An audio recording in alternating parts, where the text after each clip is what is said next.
Hey, look at this guy over here. There we go. Super professional. Oh, can I have you mute your audio on the Ninja? Because I got double mix, which is. I was wondering what was doing that. Yeah, right, we're good now. And like having two mix in other weird circumstances might be cool, but not this one. I don't know how I'd feel about meeting myself. What would you say to yourself? What's it like to be me? It would be. Isn't it kind of weird to think about the idea of somebody else having a subjective experience of you that's you, but isn't you because it's in a separate body?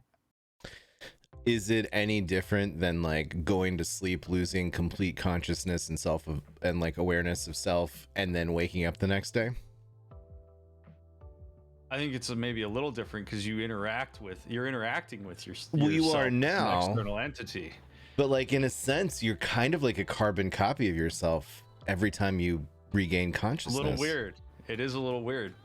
I mean, it's like, is my computer the same computer every time I reboot it? I don't know. Depends on your operating system. We're getting deep right away, man. I have a question because you're a doctor. My allergies are killing me, bud. I can't even put my contacts in today. What do you got for me? You should talk to a different doctor. That's oh, awkward. I could ask. I mean, how do you feel about that? I mean, we could go there. We could talk about. I feel frustrated. I feel a little. What happened in your family of origin that has made you seek out the need of a person who's not the proper doctor for this kind of thing? Like, did you? I mean, there's a lot we could go there. Well, you wouldn't shame me for ignorance through your life. Yeah, I mean, I thought, I wouldn't do that. Why don't you introduce to all of chat what kind of doctor you are and what you practice every day? Hello, chat. It's lovely to be here again with the fabulous juice. I am DrMick. I have a PhD in human development. I am not a medical doctor. I did not go to med school. I didn't do a residency or anything like that. I am a licensed marriage and family therapist in the states of Illinois and Nevada. And I own a practice in both of those states. And I see about 20 clients a week, in addition to doing all the streaming that I do. And I work with a lot of performance anxiety, severe and debilitating anxiety, obsessive compulsive disorder. I see couples and some other stuff like athletes, esports athletes every now and then. So I like working on the performance side of things as it relates to anxiety, but OCD is also a big time specialty of mine. So, but I do a little bit of everything. Cool. The thing I have the least amount of experience working with and expertise in is substance abuse. So that is one that I tend to not answer too many questions about, just because that is not an area that I am an expert in. Mm-hmm. There's certified drug and alcohol counselors that do that. So. I mean, you can't know everything. No, you can't. You can try, but the more you know, the more you realize you don't know. Mm-hmm. And it can be kind of scary sometimes. Yeah. Well, and like, if I have a thing, I'd rather go to somebody who really knows about that thing versus like a general practitioner who's like, yeah, I know about that thing. But do you know about that thing? General practitioners are the gateway drug to specialized practitioners. Correct. Let's not go down that rabbit hole. No. That's a whole thing, isn't it? Yeah. Well, welcome. Yeah. For those of you who are tuning in, and maybe this is your first AMA here on Captain TV, we do these in order to help streamers and people on Twitch in general, but specifically kind of tailored to streamers, hone their craft, become better at what it is they want to do. And we do that by bringing in experts instead of general practitioners. And that could mean professional graphic designers to talk about branding. That could mean um, industry leaders to talk about how things actually work behind the scenes that maybe was useful information for us as gamers and streamers and content creators to know, but we don't because we're not there. And in this case, it means DrMick, who can address any number of mental health related topics and subjects, in particular understands the things that maybe afflict streamers regularly, such as DrMick. What do you think are very common things that streamers deal with? Broad strokes. Burnout. A internalized sense of pressure to perform perfectly at all times. A difficulty managing expectations of themselves and their viewership. A sense of stagnation at times, a sense of loss in terms of how to find their niche, as well as I think a lot of times some frustration, potentially even some depressive symptoms when things are not going as they anticipate or as they hope. And sometimes just figuring out what kind of content you want to create and running into the buzzsaw that is the grind that is creating content. There's a lot of things that people in content creation struggle with that I think a lot of folks who are outside of the streaming sphere would look at and go, okay, really, dude? Like, you're just playing video games or you're just talking or whatever. How hard could it be? And there's a lot of vulnerability that goes into putting yourself out in front of the masses and trying to create content that people are interested in and enjoy. And it can be really easy to lose your way in that. And I think we see that a lot with people trying to find what it is they're trying to do, but also not get overly caught in a rut, because that can really burn you out. And you a lot of streamers, maybe more than anything else in my experience of talking to fellow streamers and just kind of watching how streamers orient themselves to their communities, is I think a lot of streamers are afraid to be disliked by certain chunks of people, or they're afraid that like they're not going to capture everybody. And the truth of the matter is, the more you engage with authenticity, the more you find a concrete identity, the more likely you are to lose some people, but also the more likely you are to hold on to a stronger core. And there's a lot of streamers, particularly starting out, that kind of have this sense that they're supposed to please everybody and that they're supposed to collect as many people as possible rather than focusing on the quality of what it is that they're doing. That's I think a really big one. So you said a lot of things, and some of them I was like, yeah, and then some of them now I have more anxiety because you've raised points that I hadn't thought about, and now I'm questioning everything. Can you help me? Okay, well, let's talk about that. Can we break it down? What really grabbed you there in a way that you weren't ready for? Because I'm sure there are probably people in chat that had a similar experience when I just answered that question. It was like kind of a wave of terror, and now I can't remember anything that you said, and I'm struggling. I think, okay, so I'm going to use that because that's the thing that I think gets lost a lot, is that streaming and creating content can be very overwhelming. There's a lot to do at once. There is, right now, you and I, as we're having a conversation, this isn't just DrMick and Justice chilling in a Discord call, telling jokes to each other. We're in front of a live studio audience right now, and so there is a level of evaluation. There are metrics that tell us how good we're doing, as we watch the viewer count rise and fall. There is engagement in chat, so we're checking out chat. There's the list of questions that we had in Discord that were put in there before we started this. There's making sure that all the tech is working properly. You and I are just straight up are doing this live. We didn't do a mic check at all before we did this because I had an engagement prior to this. And so, there's a lot going on. And while we're trying to listen to each other and engage, we have to attend to all of these other things. That can get very overwhelming. There's a point to why you and I are meeting, yet we also don't want to get overly locked into that point, because then maybe we miss out on some cool opportunities to have organically driven content.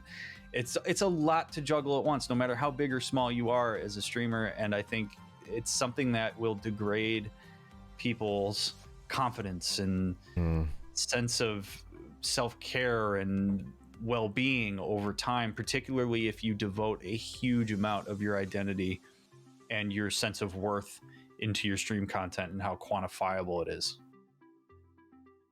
Yeah. So, no, sorry, I didn't. Yes, there's a lot going on at all times when you're streaming, and right, it's a lot when you're small, when you're a little teeny tiny. Maybe you're just starting out, or maybe you just prefer it that way. It starts off being a lot to manage, and then it just seems to grow and grow and grow as your content expands to different avenues, to different platforms, to larger audiences. It creates more issues. It creates more opportunity for problem. It's a lot to deal with for anybody, right? Yeah. And you're always, you're in the spotlight, and it's a spotlight that can be a really wonderful thing, particularly if you've been very thoughtful about what you're doing. And it's a spotlight that can be terrifying if you don't have a sense of solidified identity within that space. And I think a lot of us, what a lot of people think is that you're supposed to just find this identity and then that's it. You go with that. It's solidified. It's done.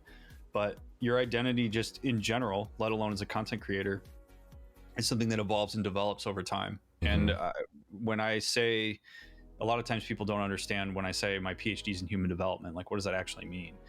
Like, it means that I pay attention to how things progress over time. How do we move people from one space to another space?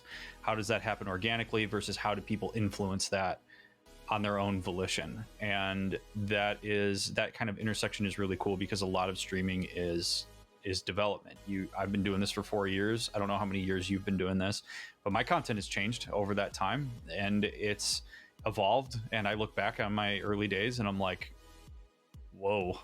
Every year when we do my stream anniversary, we would go back and look at some of the early streams, and it's like, holy crap, I wasn't ready for this. But like, it evolves over time, and I don't think a lot of people give themselves flexibility for that. There's like this expectation you're supposed to just nail it right at the outset. And that's not how this works. No. How could you possibly? How could anybody be expected to know what's going to work from the outset? You can't. Go back to any huge YouTuber's channel and go look at their sort from earliest to latest and go look at their early content. Yeah. And you'll see that there's always an evolution. Nobody nails this on the first try. No, some people might achieve success really early on, but it doesn't mean that what they did then was refined in any way or was the best content that it could be right away, right? Like, which is another. I know. Sorry. No. Go ahead. Well, that's another. So when we're talking about, because I know the overarching theme of what we're talking about today is like the mental health of streamers and like what contributes to issues that people might have versus like health and wellness for them. Like, this idea of what is success, I think, is a important concept in and of itself, right? Like, how does an individual person measure success and worthiness in a particular space that they occupy? And if our experience of that does not align with what we've created in terms of expectation of that can create a significant amount of like anxiety and even depression. And I think too many of us, like, we live in a world that is quantified right now, particularly in social spaces. How many likes do you get on Twitter? How many upvotes do you get on Reddit? How many likes do you get on Facebook? Like, all these things are quantified. So when we look at things like Twitch or YouTube or whatever, we're looking at numbers and we're looking at engagement, and people often get pulled into thinking that numbers and engagement is what equals success.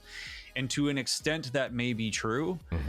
At the same time, if you start moving in a direction of playing too far to the quantification of what you're trying to create, you've essentially quantified a piece of your identity, and you're going to live and die by that quantification, as opposed to looking at it as like, what am I trying to create? What's meaningful to me? What is the purpose of what I'm doing? Because if your purpose and what you consider to be success is, I want one person to leave my stream feeling happier than they did before they came in. Or in my case, when I started streaming, I was like, you know what? If I help one person feel more comfortable finding a therapist, I have done my job. Yep. That to me, that to me was it. Like, if I can give people information and I can get people in touch with therapists and get them to feel a little less afraid of it, then I've done my job. Well, now all of a sudden numbers don't matter as much for that, right? Because even if you have 4 people watching you, if all 4 of those people continue to come back and they say at the end of every stream, thanks for doing this, I really appreciate that you did this and I feel way better leaving. Cool, right? Like, that is success. Whereas some people might look at it and go, well, you only had 4 people watching you. Well, who cares? If those people if that's the purpose of what you're doing, then you have accomplished something. And so sometimes we become a little too permeable to outside influence on what it is that measures success. And people get really wrapped up in that. Yeah. And I need numbers. I need to, monetization, all this stuff. And I understand that for some people that's very important. And also, and if you know that that's your success metric, then you're going to move in a way that aligns with that. I think people experience a lot of issues when they're dissonant with what their expectations are. And I think those expectations always in life, not just in streaming, have to be realistic. And also, like, you can push yourself a little bit, but you should know what success means for you and stick to your guns as it relates to that. Do you want to cultivate a great community? Might mean you have to ban a few people that you otherwise wouldn't have banned if you were trying to go for numbers, right? Like, it's an individual process that I think too many people try to accept influence from too many people on. Yeah, no, you're 100% right. And I would go further to say, like, if you are the kind of person who hasn't, maybe, I think in a lot of cases, people just haven't been intentional about thinking, like, why am I doing this? Why, what's my purpose? What's my goal? What does success look like for me? I would challenge most people in the streaming space. Do you actually want 1,000 people in your chat? Do you really? Because you might want fame, you might want money, you might want whatever, but 1,000 people versus 40 people is a completely different experience, right? As a streamer, as a chat, as a community, at some point, is it even a community if there are so many people that you can't even possibly interact with them on like a one-to-one basis at any point? And so, like, when I talk to people who aren't streamers and they find out that, I'm in this space, they have a lot of questions. And it's always like, oh, so you're like Ninja? Or, oh, so you're like this? Or you're like this YouTuber that I know? And I'm like, no, I'm not like that. So what, like, how big are you? Well, like, I am small. Yeah, like, I'm not very big. Nobody knows who I am. Well, how many people have recognized you on the street? That would be 0. Like, and you can feel like sort of like their impression, or they're like, oh, well, you're not, like, before it was kind of intriguing, and now I'm finding out you're just like this small beans little person chasing a stupid dream almost, right? Like, that's kind of like where you kind of get that feeling of like, oh, but my retort to that person has evolved, and it's been, well, here's the thing. I have a community that I'm cultivating of like-minded individuals where we come together on an almost nightly basis to do this shared experience thing, to have this sense of community. It's like going to the bar, and it's like going to Cheers and people knowing your name. Yeah. This is why I'm doing it. And I've seen a lot of success, and and I've done this and I've done that, and I get to talk to cool people like DrMick, and then it's like I'm kind of building myself back up, right? And the reason that I can do that and feel good about myself is because I know what I want. Like, I'm intentional about what I want. And so it doesn't really bother me if people externally are trying to compare me to an Amaranth or a, nobody would do that, but or, is that a comparison you get often? well, no, I mean, aside from the mustache, but just like these giant, I haven't seen these your billboards giant, yet. like, you know, 1%, 1%, 1%ers. I'm just saying. So I think you're right. And I think if anybody here stop to think about it, like, do you want 1,000 people in your chat? Do you want 500 people in your chat? Dr. Mick, you have hundreds every night. Like whenever I look at you, I don't know what your metrics are personally, like specifically, but like I rarely see you with less than 3 digits, if ever, like maybe at the beginning of your stream. So you must be getting to a point. Now, I'm running right around 200 right now, usually concurrent. And how does that feel? Like, is that comfortable? Okay, so we got to run a battle. I'm gonna switch over. Keep talking. So you can keep going. Yeah. I'm just gonna show the battle, so they're not gonna see your face for a second. But keep going.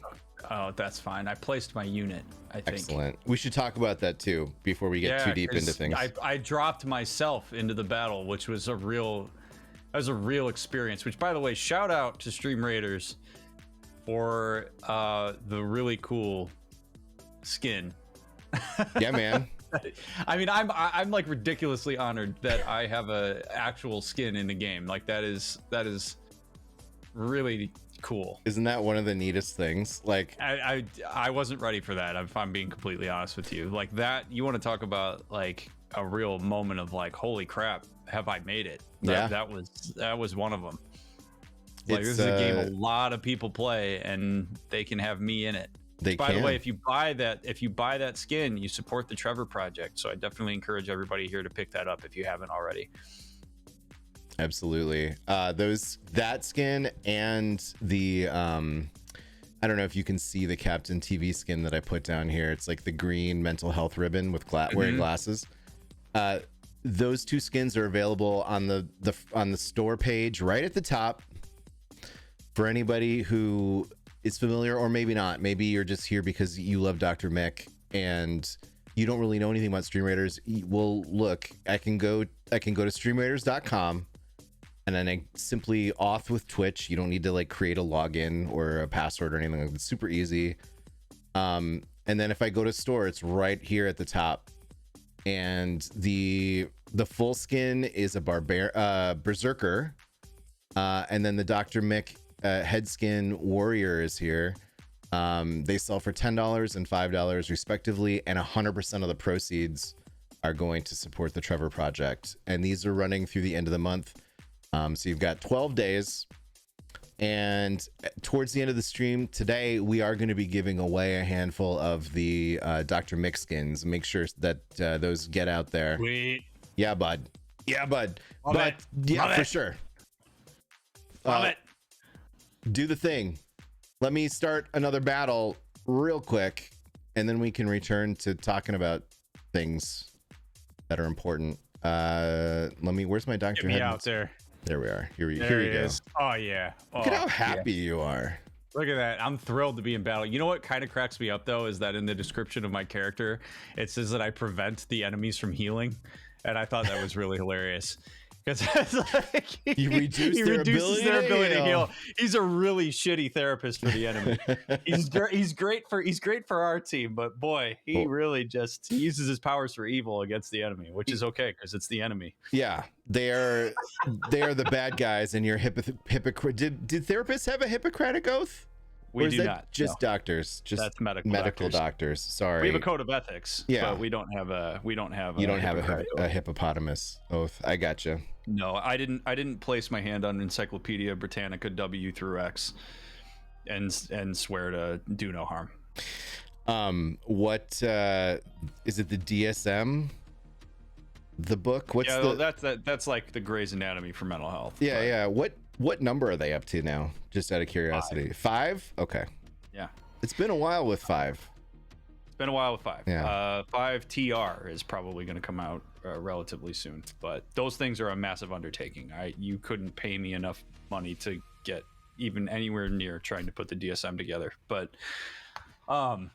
Okay, so to return to our conversation before that amazing battle with lots of Dr. Mix in there, fighting the good fight. Okay, so the numbers thing. This is where I think there's a disconnect when people start and continue to stream. So when you ask the question, how would you feel about having 1,000 people in chat? I think if you ask people just like in general who are either starting or who are just thinking about streaming, people would generally say, well, that sounds pretty cool. And they often would think, well, that's cool because there's a lot of people watching. That tells me that I'm probably creating good content. I'm probably making decent money if 1,000 people are watching. If, a third of them are subbed, that's pretty cool, right? Like stuff like that. What people don't prepare for is the effect that kind of exposure and support can have on your mental health.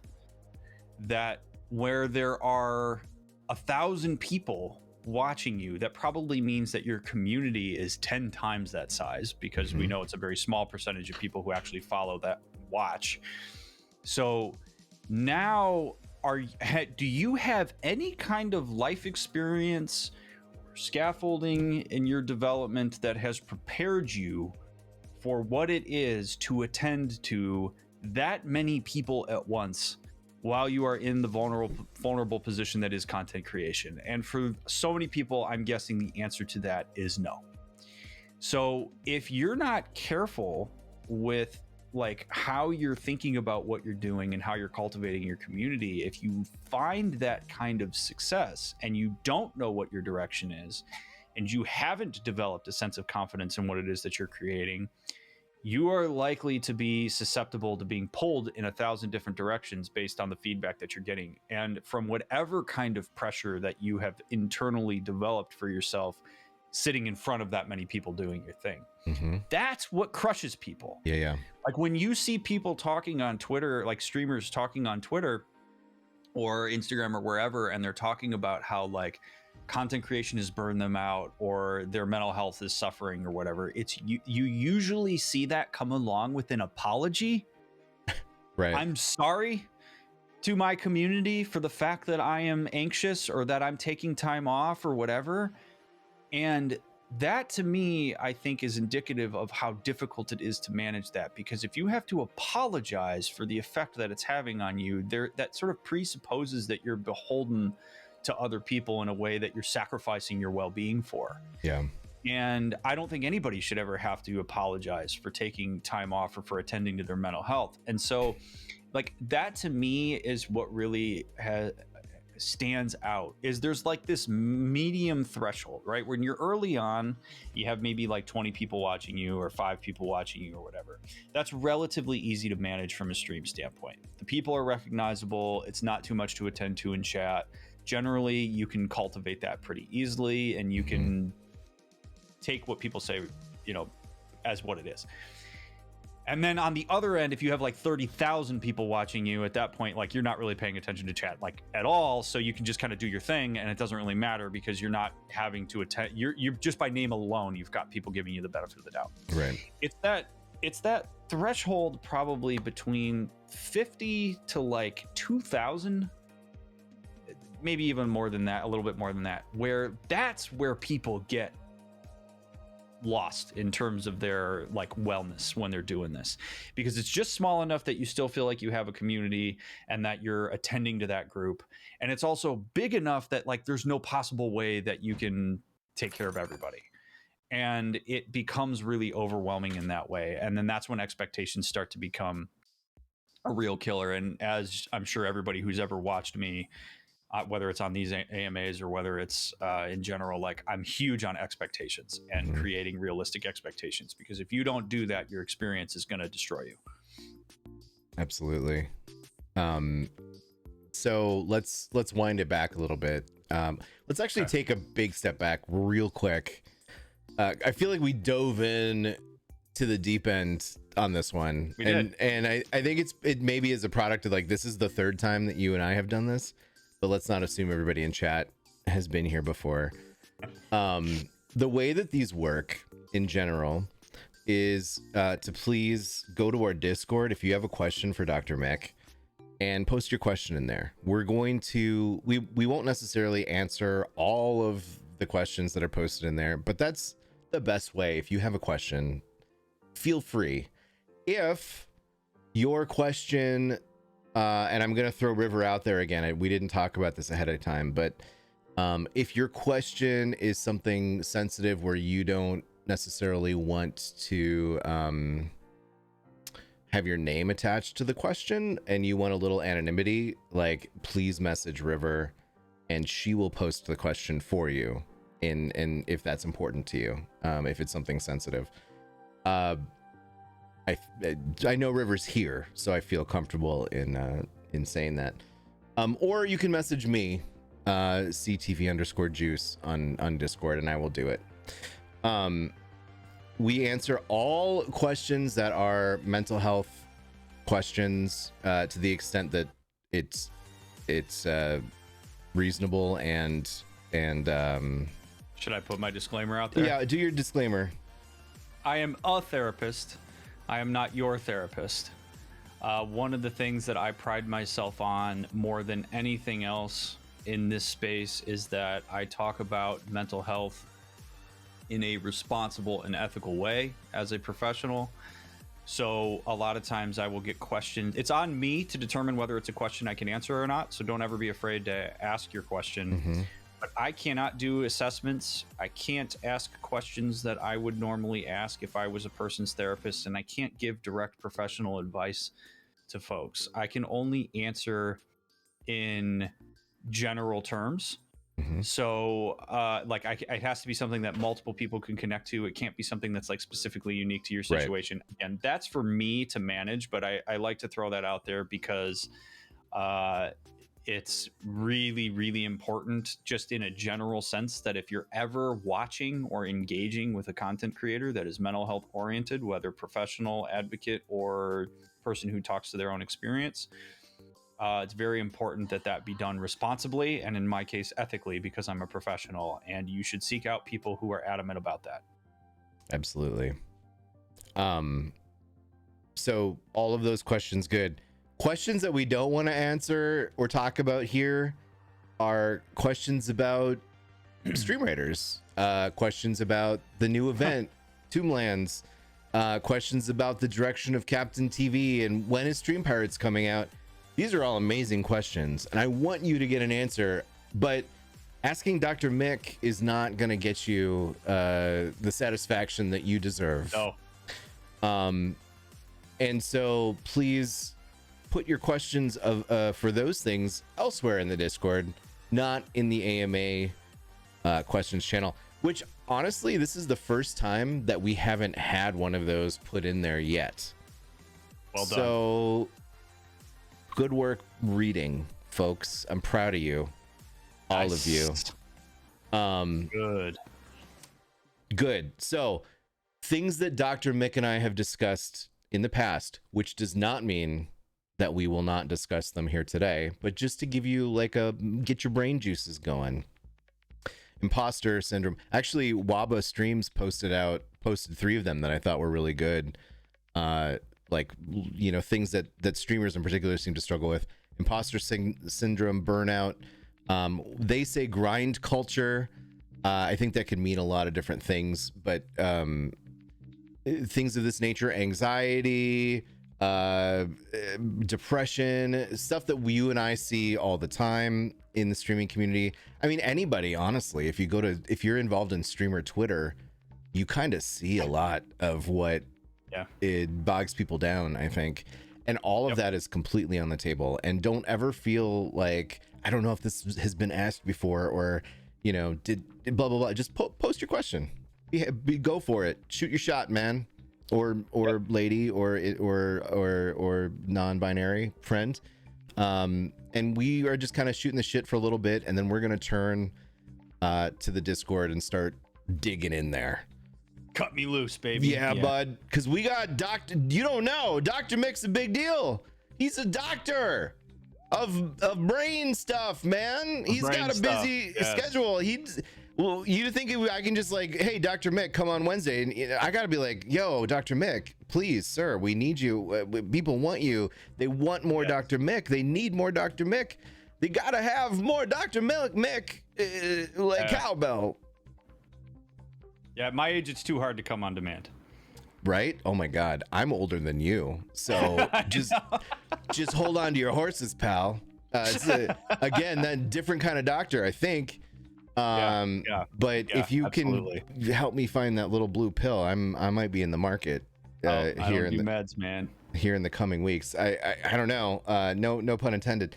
So you have a hard time wrangling. Yeah, exactly. So let's take advantage of this. And again, if you have an anonymous question, please feel free to message CTV River. Dr. Mick, what do you want to talk? What do you everybody's always, Dr. Mick, I have this problem. Dr. Mick, I've got that problem. Can you talk about this? Can you talk about that? Dr. Mick, what do you want to talk about? This is your moment. You got a few minutes. What is it that you want everybody to know? Why can't we attend to your needs? Oh man, my need.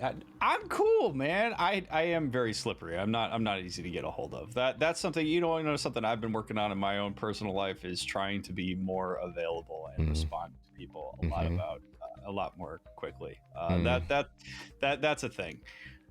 Because I'm a person that has to often be pursued rather than being the person that does the pursuing. So it's actually very interesting that you would even throw that at me in that way, because really, like, where I'm really good at responding to things as opposed to being proactive about them. Okay, so there is, I would say, a thing that I would want to make a point of talking about that is in relation to something that you brought up from what somebody else said, but I'm going to do it anyway, because we got a lot of people here that I think need to understand it, which is imposter syndrome is a phrase that gets thrown around a lot. And I'm sure it's something that almost anybody in this chat could connect with, but I've got to tell everybody, imposter syndrome is not a syndrome. It is not an affliction. It is not something you catch. It is not a disease. It is not something that happens to you. Imposter syndrome is something that people actively participate in. It is something that it's a narrative that you buy into, and it's a set of behaviors as a result that you choose. And people get upset with me sometimes when I say this, but it is really important to understand that, because if you look at imposter syndrome as something that happens to you, then you're going to look externally for things to remedy it, as opposed to looking at your active participation in it. So when people often say, like, the reason imposter syndrome happens is because people worry that their competence is not at the level that it's supposed to be at, referenced against whatever kind of metric that would be. And that is often devoid of actually soliciting feedback from people who are legitimately in a position to give it to you, and may even ignore when people tell you that what you're doing is perfectly fine. But it takes development out. And development is part of it. You are never not developing. You are always developing. And it is ridiculous to assume that you are supposed to be at a high level before doing the low level fundamental things. So if you are saying to yourself internally, I'm not good enough, I'm not where I should be, I'm a big old loser, all these things that contribute to this sense of what imposter syndrome is, you are the active participant in that. So what I would rather refer to it as, instead of imposter syndrome, it's my imposter narrative that needs to be reauthored, because you haven't caught it. You are creating it, perpetuating it, maybe making assumptions about the people around you or people that would be in a position to give you feedback.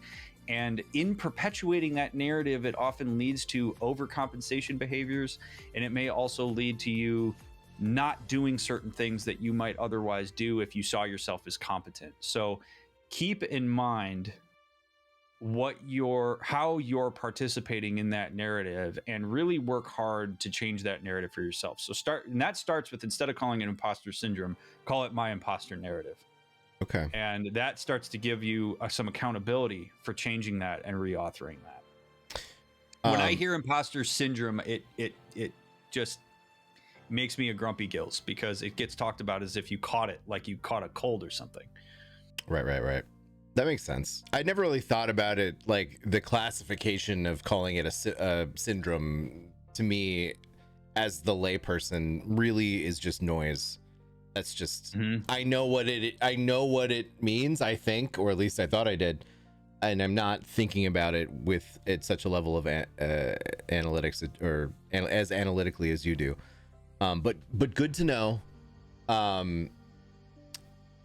It's interesting to me that we all probably, when I say we all, like, you know, broad strokes, acknowledge that it's such a prevalent thing within our realm of streaming. But if the idea is you are not measuring up to your peers and are therefore an imposter, how is it that you are not understanding that all of your peers, or many of your peers, are also experiencing the same thing? Do you know what I mean? Yeah, so it's the inverse concept that often prevents people from going to therapy, which is that there are so many people that will say, why should I go to therapy? Because I'm sure other people have it worse. And what that essentially means, if you go down that line of thinking, is that the only person that is worthy of therapy is literally the person who has it the worst of anybody on the planet. Sure. And so it's kind of the same thing here, right? Like, if that means then that literally only the top person in streaming is the person who gets to feel competent about what it is that they're doing. And how ridiculous is that? Right. I mean, it's ridiculous. And so you bring up a important concept that I've been talking about with, I feel like, a lot lately, and it is absolutely relevant to streaming. And now that I'm thinking about it, I would have added this into my initial pile when you asked me what do streamers deal with, and that's comparison. And comparison's very easy to do, because when you open up Twitch, you see hundreds of people who are also streaming. You open up the category you're in, you see hundreds of people that are dealing with that, right? So comparison in and of itself is not a bad thing. It's how people use comparison that leads to problems. So the easy way to look at this, the simplified way to look at this, is that you should only ever use comparison to inspire yourself. You should never use comparison to cast judgment upon yourself. And a lot of people use comparison as a metric for judgment as opposed to a metric of inspiration. If there is somebody who is sitting in a similar category as you, maybe, like, you know, for me right now, I'm doing a Let's Play of Grand Theft Auto. Let's say that there's another person that's doing a Let's Play of Grand Theft Auto, and that person has, 5,000 people watching them. They really seem to be nailing it. They're doing an amazing job engaging their community around that. If I use that comparison to basically beat myself up and go, well, geez, Dr. Mick, you must be a really shitty streamer. You've only got 200 people watching you, and you've only got 11,000 YouTube subscribers, and you must, right? Like, we get stuck in this, and that doesn't do me any good. All it does is I already felt shitty, and now I feel worse because I'm contributing to the pile of awfulness. However, if I look at that person, I go, man, what is that person doing to cultivate that kind of, I want to learn from that. Yes. I want to look at the people around me that I perceive to be successful, and I want to use that and look at what they're doing. Maybe you look at it and you go, wow, their production value is off the charts. So that has inspired me to seek out potentially ways to up the aesthetic of my stream. Or I notice that this person attends to chat a lot more often, or this person has a certain set of rules, or whatever it might be. Use it to inspire yourself to do better. If you're not using comparison for inspiration, then you are wasting your time, because you can only control yourself and how you respond to those comparisons. People make comparisons all the time. It's part of being a human. But too many of us get sucked into judgment and envy and all these things. And it connects to another thing that I won't soapbox on, but like, cultivating success in whatever way you deem it to be success in a space like this takes a lot of work. Yeah. And that's really in any kind of sphere. And so you see the front facing thing, which is the stream. You don't see the background stuff. You don't see all the consultations that person's done. You don't see, that person going into credit card debt, trying to, get the right stuff so that they can have the right production value. You don't see that person, grinding it out, a bunch to try to make sure that their stuff is quality, the regular meetings they're having, like that kind of thing. Mm-hmm. Like, you should be doing that work yourself if that's what you're trying to accomplish.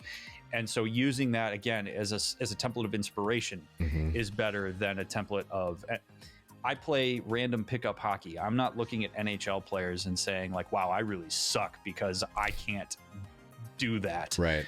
You look at it and you go, wow, I want to learn to do some of what they're doing. Mm-hmm. So it's just kind of a metric in life in general, but in streaming, I think it's particularly useful as well. Yeah, I want to tie this into promoting next week's AMA, which is featuring a streamer from Australia named Bloody Drongo. And the reason that I reached out to him specifically for an AMA was because the way that he engages his chat and the way that he's thoughtful and the way that he responds is something that I personally as a streamer like kind of aspire to. And I when I watch streams, I'm constantly like on the lookout for like how does this person deal with this thing, and how is it different than how I deal with it? Somebody in the and like the point that with Bloody Drongo in particular that I'll raise is like, someone came in and espoused an opinion that I believe I don't remember exactly what it was, and it's not important. It was something on the right wing spectrum of things, and my initial reaction was like, ban him.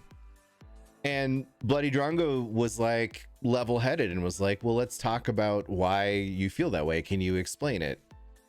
And it wasn't like the person was trolling. It's just they were expressing an opinion that was contrary to my opinion, like to a point where my visceral reaction was just like, you know what I mean? And he was like, no, let's talk about it.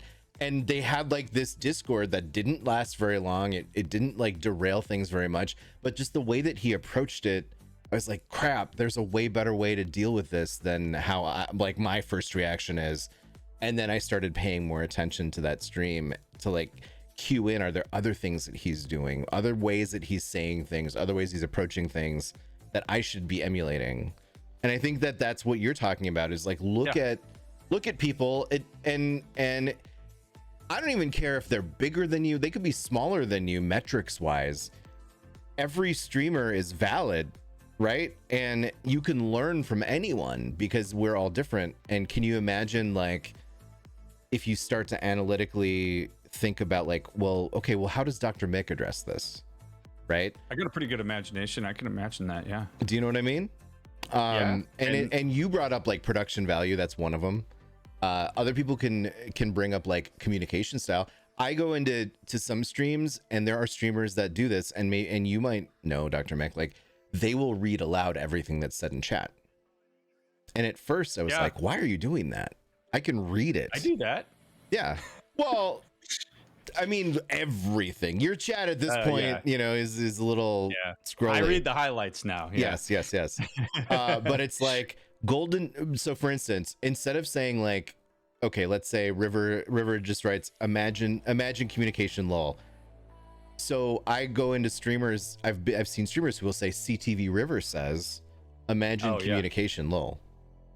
And the Nub Dragon says potato, and the Nub Dragon says purple heart, and SJ says I do that sometimes. And I was sitting to myself and thinking, well, this is dumb. Why is somebody saying that? And then I realized, oh crap, YouTube or another platform, or people maybe can't read, or they're visually impaired. There's a million different reasons why this person chooses to communicate this way. And those are like super valid reasons, even though for me, it seems like extra. And once I started to think like that, you know what I mean? Go ahead. Total. Well, no, totally. And if so, and then to add a layer to that, so that person's doing that. Let's say that person has 5 people watching them, right? And that person would maybe tell you that like those 5 people are relatively consistent, that they waver anywhere between 3 to 10 people a stream. What that means from a content creation standpoint is that there is something or some things that that person is doing that is reaching those people to a point that those people are choosing to watch that stream over other streams. And we could all learn from that. Yeah. Right? Like, so there's a particular need with the folks that are in this chat that is being met by how this person is engaging with them. Does that mean anything potentially for the content that I'm trying to create? And I think that's where, you know, small streamers, so to speak, I think sometimes like get lost in terms of when people talk about value, which is that like, if you can even get one person to watch your stream on their own volition, you have figured out how to connect with at least one person and what it is that you've created. And there is always something to learn from that in terms of like, just from a group building standpoint. And that kind of thing, we tend to look up at how do people bigger than me do this, when in reality they likely got big because they were doing a lot of the things that the people below were doing well, and then they moved up as a result of that. So like there is benefit from looking at people who are smaller rather than just mythologizing everybody who's huge from a quantitative standpoint. Yes. Because there are some people that are huge not even because of their community engagement. They're huge because they're just ridiculously good at what they do in terms of like when they play stuff. And that, if that does, and that's where, again, it comes back to how do you quantify success? Because if you're looking at people that are successful in different ways than you consider success to be, what are you doing? You're wasting your time, and you're probably going to burn yourself out because you're going to think you're supposed to do things that you don't need to do based on what your success metrics are.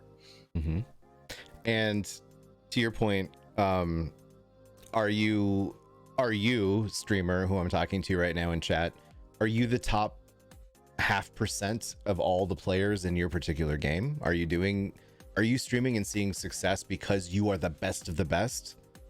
Or are you streaming because you are more into it for community? Or are you streaming for this reason or for that reason or the other reason, right? So like who are your role models and why are they your role model, I guess is my point. And does it make sense to draw comparisons, I think is what Mick is saying.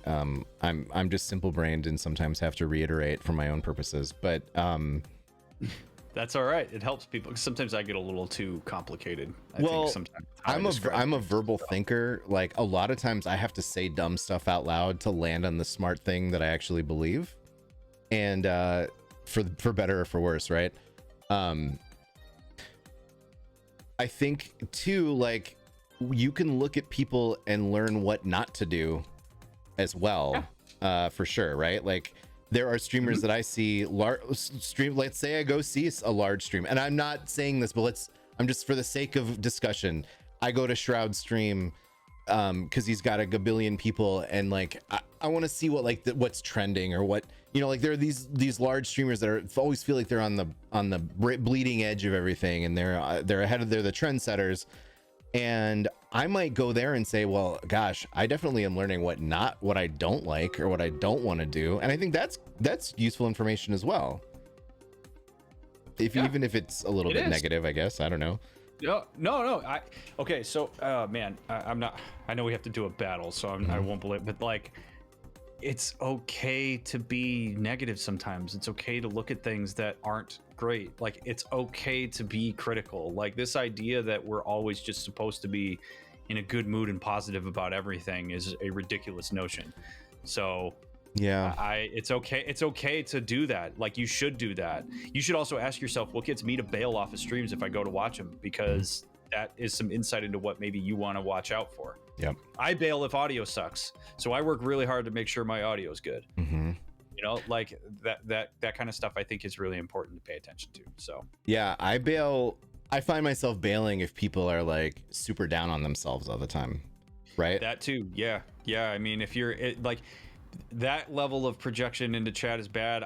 When Yeah, and everybody has their unique reasons for things to turn them off. But again, you're not going to satisfy everybody when you're a streamer. But you should know what is going to turn you off, because if you don't want to do that. Because if you are not presenting in a way that breeds connection, and you're wanting to cultivate connection, you're probably better off not streaming that night than you are going live and trying to force it. Or showing up in a way that, like, because there's this weird line between, like, do I believe that people should be positive all the time? No, I'm big on authenticity. I think people have to acknowledge some of the things that are less pleasant to experience. At the same time, when you are streaming, you are producing content, you are entertaining, and that is these are things that matter. You can't. It's okay if you're having a bad day to go on and seek some reassurance from your chat and maybe get some help from them, but also, like, if you're doing that consistently, you are going to lose viewership. And if you're okay with losing viewership because that's what you need at that time, cool. If you do not want to sacrifice your community because of your own mental well-being, go talk to a therapist outside of streaming and then show up and stream in the way that you want to. But which leads to a whole other thing about, you should watch your own streams. If you don't even want to watch your own streams, then why would you expect anybody else to want to watch them? And I don't think enough people do that. I think you're right. I watch, like, I'll go back and watch portions. I never sit down and watch. I don't have time to watch 4 hours of myself. I'm already sick of myself, right? Like, but I'll go in and I'll, like, spot check. Is the audio good? Is the visuals good? Was I engaging with chat regularly enough? Was I engaging regularly enough? Was there something, if it was like if there was a lull in chat at this particular time, well, why do I think that was? Was it something that I was doing? Was it something about the content? Am I assuming that every time chat goes quiet, that means I'm doing something wrong? Or is it possible that chat is actually engaged in the content and it's just a viewership experience for them at that moment, right? Like, something is happening that maybe is a little bit more poignant, and it doesn't always mean, if your chat's quiet, that people are, like, tuned out because you suck. Yeah, everybody's got you on in the background while they play Elden Ring. That's true. Like, it's whatever. Dr. Mick, how do I get people to like me? You don't. No. So, well, okay, no. Let me expand, because that was a shitty way to answer that. It was a meme question, and you answered it appropriately. No, but it's a meme question, but it's actually an important one. Okay, and keep talking about it. I'm gonna run the battle. Yeah. So while you run the battle, so chat, something to always consider is, the more diplomatic you try to be in who you are, the more you try to connect with everyone, the less likely you are to engage with yourself authentically. The closer you get to authenticity, the closer you get to showing up as you are going to cultivate people who appreciate that, which are the people that should be around you. You are also going to turn off people who don't want to appreciate that, and that is a good thing. When you take a stand on who you are, that inherently means that there will be some people that do not vibe with it, and there is nothing wrong with that. And I think people get really soaked up into wanting to be likable by everyone that they lose themselves in the process. They blur their boundaries, all sorts of stuff like that then leads to burnout and a whole bunch of issues that you and I have been talking about. So you first have to think that you are likable in some way. You got to show up in a way that you like. And then people that are drawn to that, awesome. People that are put off by that, well, there's a lot of other options. So go watch them. Like my Elden Ring streams, for example, I'm super boundaried about. I mean, you've been in a couple of them, I'm super boundaried about backseating and stuff. I like to figure the game out completely on my own without assistance. That's how I am. And if people don't like that, if they're frustrated by that boundary, if they're frustrated by that being my interest in playing Elden Ring, go watch somebody else play Elden Ring. Like, I'm not going to be offended if a person says, well, I want a back seat when I watch Elden Ring. Cool, man. This isn't the place. Go do it somewhere else. I'm okay with sacrificing that if a person doesn't like that. To me, I would much rather have people that allow me to show up authentically. Maybe every once in a while you don't agree with something I say or how I say it or how I present myself, and that's okay. We can work through those things. But on the whole, I'm not trying to capture the entire world. I know that there are people that look at me dressed the way that I am as a therapist and go, nope, I need somebody who's wearing a suit and buttoned up and speaks in direct theories and complex. And more power to you if that's what you need. That's not who I am. I think you're muted, Juice. Sorry. Sorry, bud. I thought I was going crazy for a second. No. I hit the button, but I didn't hit it good enough, well enough. I didn't button well. I think in all these conversations that we've had, which amounts to like 6-8 hours of conversation at this point, there is somewhere in all of this knowledge a primer that somebody needs to. Can we just pay somebody to like dig through and just put together like this primer? Like, so you want to be a streamer, you know what I mean? Here are some things that you need to think about before you start. Bang, bang, bang, bang, bang, bang.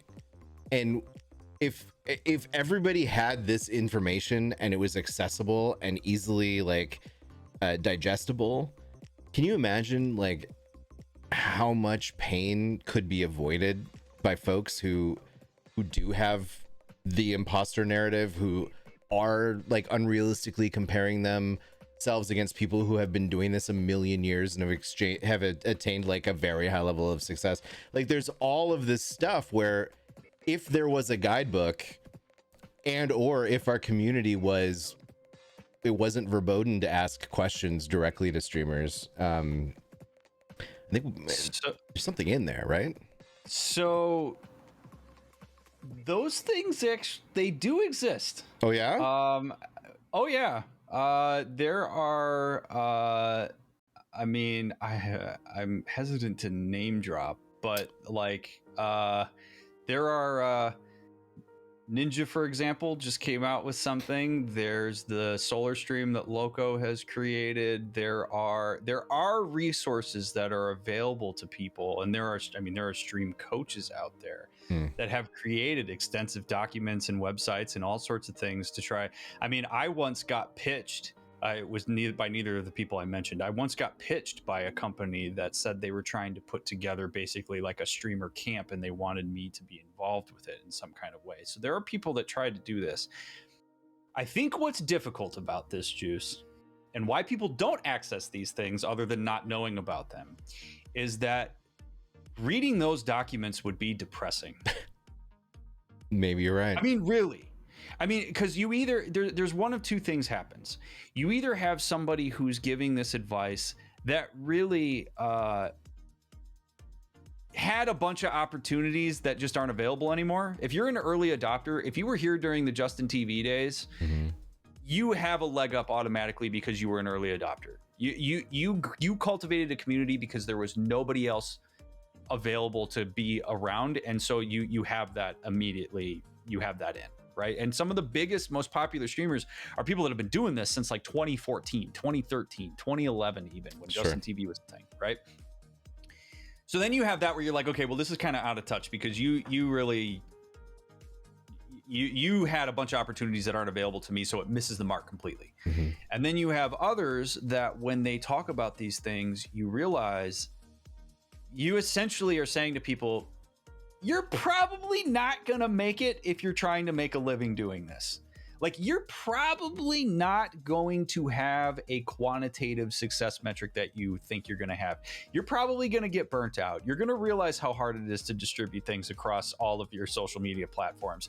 You're going to realize how difficult it can be to occupy social media spaces as a streamer. You're going to realize how expensive it is to have all of this information and to do all these things. They're depressing documents. Are they realistic documents? Yes. There's an old adage that the more depressed you are, the closer you are to generally understanding the reality of life. But I think that like I think people have to in some ways have a level of ignorance to what this space is in order to enter it. And that's where I talk about realistic expectations. Now, do these documents give realistic expectations? Yes. But if you're a person who's gung-ho and is like, I want to be the greatest Elden Ring streamer that ever lived, You read that document, you're going to walk away feeling really crappy because you're going to be confronted with this idea of like, there's a lot of work here that I don't know if I want to do. So those documents exist. It's to the extent that people want to engage with those documents and realize just how real they are. But I will counter that. Yes, I think that the way that you're laying that out, yeah, I would deter people or deflate people's enthusiasm. But if there was a document that was just like, hey, before you worry about obtaining success, why don't you think about what success means to you? Can we help people? Yeah. Well, can we help people manage their own expectations heading into the endeavor and position them in the best way possible for success, whatever that means? And if someone comes to me, you know, like I have like a niece or a nephew who's like, I want to be on Twitch. You're on Twitch. I want to be on Twitch. I can be like Ninja. I could be like Shroud. I could be like whoever. I'm like, no, nah, don't worry about that. I'm not saying you couldn't. You could become president too, but there's a whole lot of work that has to go into that before you just become president. And streaming is the same way. You don't just flip the switch on and become Shroud, right? You have to first get through getting 3 people to watch you, and then 10 people to watch you, and then 70 good luck, and then 70 people, good luck. And then all of this time you don't have any income elsewhere, and you're going to be living in mom's basement, and you're going to be struggling because your idea of success is the very peak of Mount Kilimanjaro, and no one gets up that high. There's not enough oxygen. So what does success look like to you, right? Like, yep. There's like scaring people kind of a thing, but like I also think there's a way where we could take people and sort of like, here's where your brain is. Let's deep dive into this a little bit more and be a little bit more thoughtful and intentional about like what your realistic expectations are. I don't know. I agree with that, but it leads me to, I was going to mention this earlier, and it kind of brings it back to this, which is that I think there's a chunk of streamers that get lost in these conversations, which are the people that legitimately just want to do it as a hobby. Oh, for sure. I mean, yes. Right? Like, I mean, that's the thing is like, if you enter the streamer sphere as a person who just wants to stream to like 5 people and talk to people while you do your thing and have no interest in any kind of growth. Those folks get lost a lot. And if we're not careful, like we do accept the influence of the spheres that we're in. And so if you enter streamer Twitter as a hobbyist, there is an inherent pull and almost like this, you should want to be successful. You should want 500 people watching you. Yeah. You should have the highest production value possible. Like you enter that sphere, that's all you ever hear about is how do you get successful streaming? Because that's what we see represented more than anything else, right? That's who's out in the general. I have had people that have legitimately said to me, do not raid me because I don't want to have that kind of growth. I don't want you to dump a bunch of viewers on me because that's not what I'm trying to accomplish here. Sure. And I think like, again, it gets into your conversation here about expectations. And I think like there's not enough conversation about like just doing this for fun as a hobby is totally okay. Like you can make this your own. You don't have to try to be bigger at all. You should be what you want to be. Yep. So that has always stood out to me too, because I as somebody, you know, do I strive to get bigger? Yes, but the reason I strive to get bigger is because I want more people to have access to the information that I provide. I don't want to get bigger because I need people to see me, you know, kill bosses. Right. Like that's not what I'm doing. You're raising a good point. We do tend to come at these AMAs from the perspective of, so you are trying to be a full-time content creator. Obviously that's not the case for everybody. And inside baseball, Captain TV will take it, you know, we don't usually talk about it behind the scenes as much, but like we are working on a game called Stream Pirates, and the leads of that game oftentimes will bring me into like these one-on-one or small group conversations to sort of like pick the brain of like someone who's in the streamer space. And I make a very concerted effort when we're talking about sort of like, here are what streamers want and how are we giving them what they want, to make sure that we understand and differentiate. Well, there are different types of streamers that have different goals. So we need to plan for the hobbyist as much as we want to plan for the quote unquote professional. And for sure we should make sure that like, and if you are that person who's a hobbyist, like please like understand that we care about you too, but sometimes we do get lost in a different perspective. So if you want to raise these points in chat or in the Discord and the question channel, like absolutely, like advocate for yourself, right? That's a good point. I think we should pivot over, Dr. Mick, to, unless you have something to follow up with, to some of these questions in the Discord. No, I feel like we've kind of the general theme that seems to have come up here is that you save yourself a lot of issues mentally when you're streaming if you connect more with yourself as it relates to the streaming, as opposed to overblowing the impact of outside influence. Yeah, like that really I mean, that rings true, I think, for so many folks, and is something that's important, that like, do your thing and people will find you. Yeah, but take a post-it note, chat, write it down and stick it on a monitor. Seriously, I'm not being flip about it. Like, what's your mantra at the beginning of the show? What are you trying to achieve today? Yep. And that can change over time. Your post-it could be replaced by a different post-it. Your message can change and evolve, or devolve. Make your metric, as I point to you with a seam ripper that I fiddle with when I do these, make your metric something you can control. It is like, what am I going to do? Right. For me, it would be, I'm going to answer questions. I'm going to make sure that I mention that therapy is a great, valuable resource at least once. Like, it has to be things that you control, because if you make your metric, I want 10 people to show up in chat today. Yeah, you can't control that. Right. So your metrics have to be within your sphere of influence. Absolutely. It's a good point.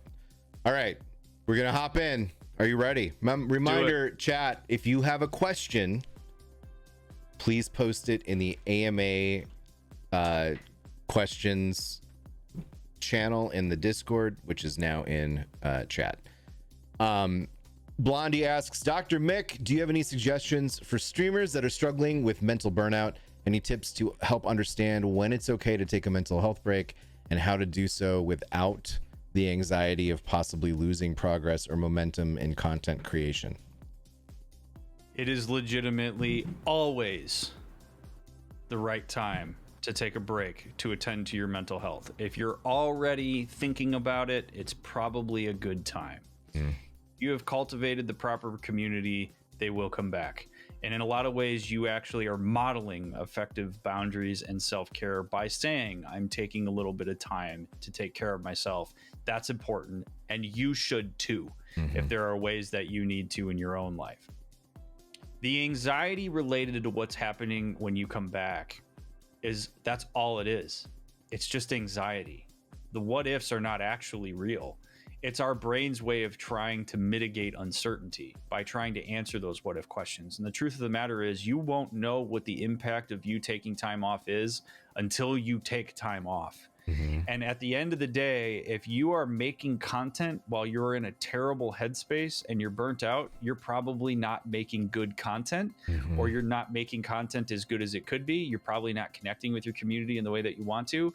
So if you are already thinking to yourself, and I say this to anybody, if you're already thinking to yourself, I need 2 days off, I need a week off, I need an indefinite period of time off because I got to figure my stuff out. I need to reconnect with myself. I need to take care of my brain. you should do it. Yeah. Now, I do understand that there are some people that make their livelihood streaming where it might affect their income, in which case then there's probably some extra planning you need to do around it, in the same way that if I'm going to take time off from being a therapist, I have to do some administrative work to figure out when the right time to take time off is. But if you're doing this as a hobby, or if it's not something where the financial impact of this is key to you, then really your well-being is super important and people will be drawn to that. And it's a really effective way to model. And you don't, by the way, you don't owe anybody an explanation.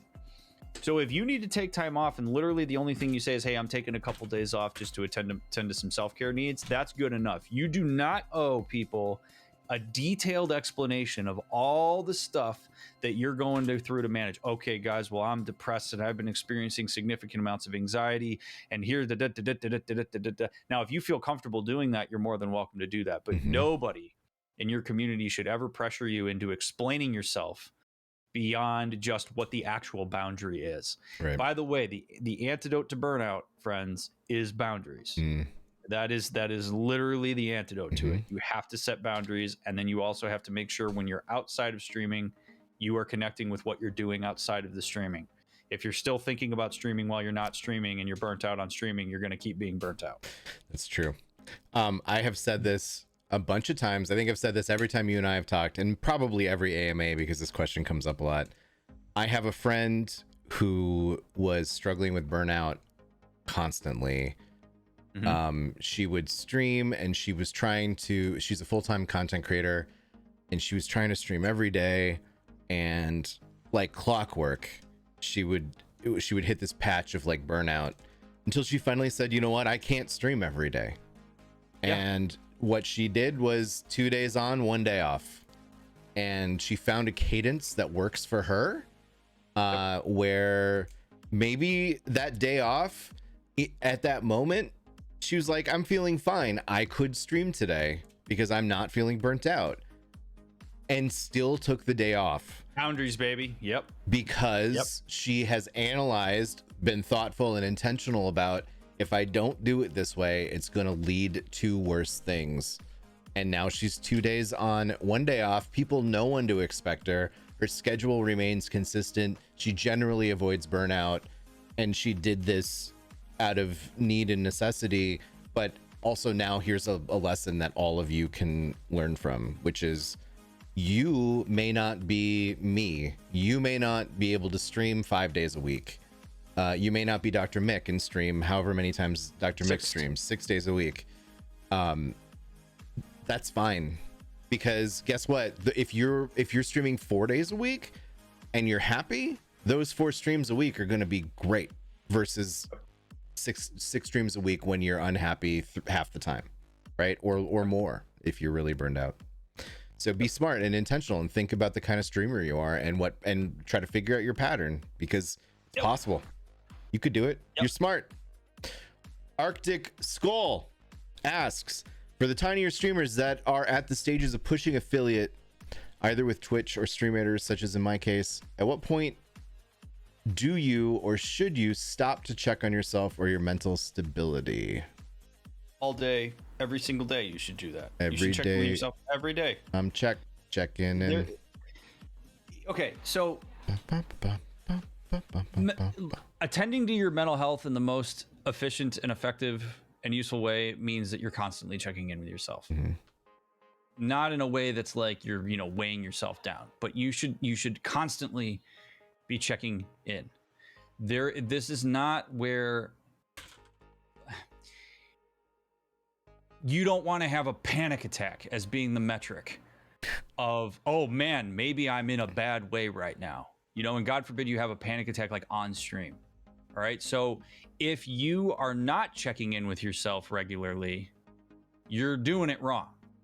So you should be checking in on yourself, asking, where am I at? How am I doing? This is why people that watch me know this. I am huge on attending to your emotional experience and understanding what it is rather than suppressing it. You need to know the template you're working with every day, because that alters or changes certain parts of your behavior, and then you can focus on the aspects of your response to it that you can control.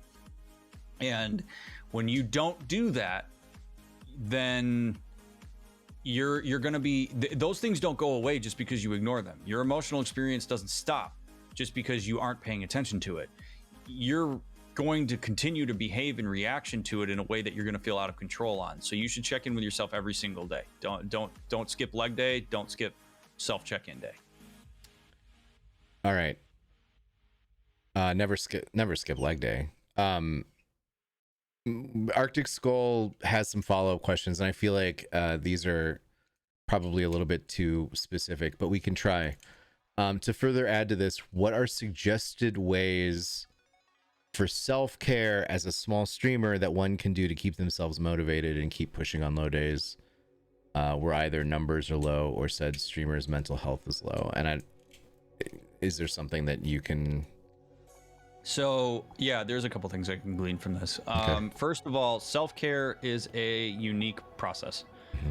What is self-care for me is different than what is self-care for Juice, is different for self-care for everybody who's sitting here. So Yeah. you are the person that's in charge of determining where you get your energy back. Mm-hmm. And when you do those self-care exercises, you should keep your focus on the self-care aspect of that exercise.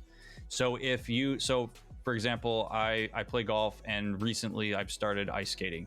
And when I'm ice skating, I'm not thinking about my stream. I'm not thinking about my therapy practice. I am thinking about building that skill and the enjoyment of what it is that I'm doing at that time. That kind of focus, by the way, takes work. It's not something that just happens, because I know the follow-up question to that, which is always, well, how do I do that? Because I'm always scattered and going off all over the place. You have to work on it. You Mm-hmm. have to intentionally move your focus to the present, which is very hard for people to do. Yep. But the more you do it, the better you get at it, the easier it becomes over time. Cool. The other thing that I would say to that, and this is going to maybe surprise people that watch my stream pretty often, I think maybe even you included, because I talk about motivation versus discipline all the time. Mm-hmm. And this question is basically asking, how do I maintain motivation? And the answer that I generally give is discipline, which is you need to do things that you know are good for you to do, even when you don't want to do them. However, if streaming is burning you out, and if you're talking about being a small streamer that is not making an income doing this, discipline could actually be antithetical to your wellness. Because if you're pushing yourself into this space Mm-hmm. to a point that's way past your wellness and boundaries, where you're overdoing it as it relates to distress tolerance, Mm-hmm. that's not good for you. The pros do not outweigh the cons as it relates to that. Sure. So reconnecting with your purpose of why you're streaming, getting away from quantitative metrics, because the allure of quantitative metrics for things like affiliate and stuff like that is there. I understand that. And focusing on the quality of your content, on the things that do motivate you to turn on your stream every day. Those are the things that you should connect with. And in that case, I think motivation is actually a useful thing to be trying to locate. You can't manufacture motivation. You kind of have to find it. And it's a fleeting experience, but discipline as an override to that lack of motivation in that context, I don't think is the ideal. And to dumb it down for dummies like me, when you say discipline, you mean, I know you don't want to do this, but you just got to do it anyway. Yeah, which people get frustrated when they hear me say, the only way you do a thing is if you do the thing. Yeah. The only way that I take a drink of this carbonated beverage is if I pick up the can, bring it to my mouth, and pour the liquid in and swallow it. That's the only way it happens. No amount of me wanting it to happen is going to make it happen. So discipline is breaking things down into the small, manageable chunks, behavioral, operational chunks that it takes in order for a thing to happen. Whether I am motivated or thirsty to drink this or not is irrelevant if my goal is to take a drink of this. Right. Doesn't matter if I'm motivated to do it or not. It comes down to the series of behavioral events that need to happen in order to accomplish that. So that's what discipline is. You should look at motivation as an amazing catalyst to discipline, not as something that needs to predicate discipline. If you ever listen to people talk who are like at the top tier of what they do, particularly I watch a lot of sports, so athletes has always been where my template for this. If you ask the top tier athletes how they got to where they are, their answer 100% of the time is always hard work. It's never motivation. It's never, well, I was just super motivated to do this. It's, I worked my ass off to do this, and motivation helped me along the way. Yeah. Cool. So do the hard stuff. It's important. Yeah, but also hard stuff sometimes is taking care of yourself, and that's okay. You should be disciplined about taking care of yourself as well. Sure. The Nub Dragon asks, Dr. Mick, a small question for you involving streaming and being one with mental illness and has had it for years. How do I gain the passion and the drive to once again enjoy gaming and other aspects in which I used to enjoy? Talk to a therapist. I really mean that.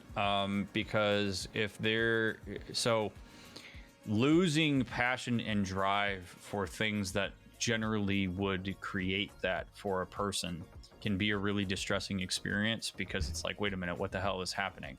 I have no way of knowing why that's happening for a person unless I do an assessment, which is why I say a therapist can immensely help with this, because they can do the assessments that's necessary to understand that.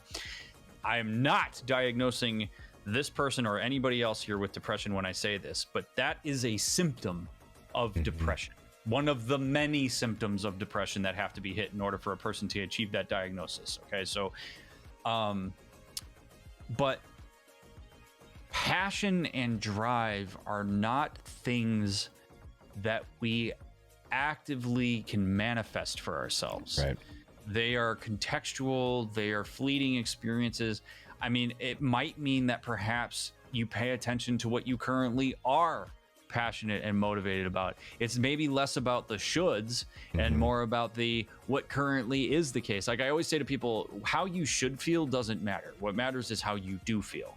So it's the same thing. Like if you're not feeling connected to gaming right now, but you're feeling connected to, I don't know, a TV show, or you're feeling connected to friendships or whatever, water those plants for a while. And maybe the other stuff will come back. But if you're distressed enough about the lack of motivation and passion about things that you are otherwise interested in, that's really where talking to somebody who can really do an assessment and help you figure that out is going to come into play. Yeah. Cool.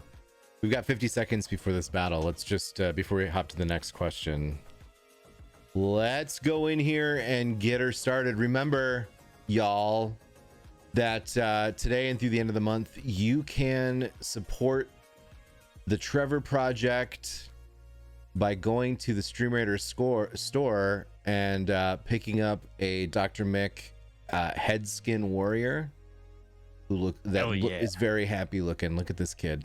Yeah, man, he's happy to be here. Yeah. By the way, chat, the Trevor Project, if you don't know what the Trevor Project is, it's a crisis line for LGBTQIA plus youth, but adults can also access the hotline. I personally worked on a suicide hotline for 3 years when I was an undergrad in school. I have seen firsthand the benefits of people calling those hotlines as a person who was on the other end of the phone.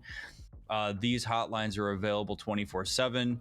As many of you know, folks in the LGBTQIA community who have those identities are currently under significant attack from people in positions of power. So the crisis line is more important than ever for folks to be able to talk about their experience and not worry about having really problematic judgment cast upon them. So I cannot emphasize how important the Trevor Project is and how amazing the people who volunteer and work for them are.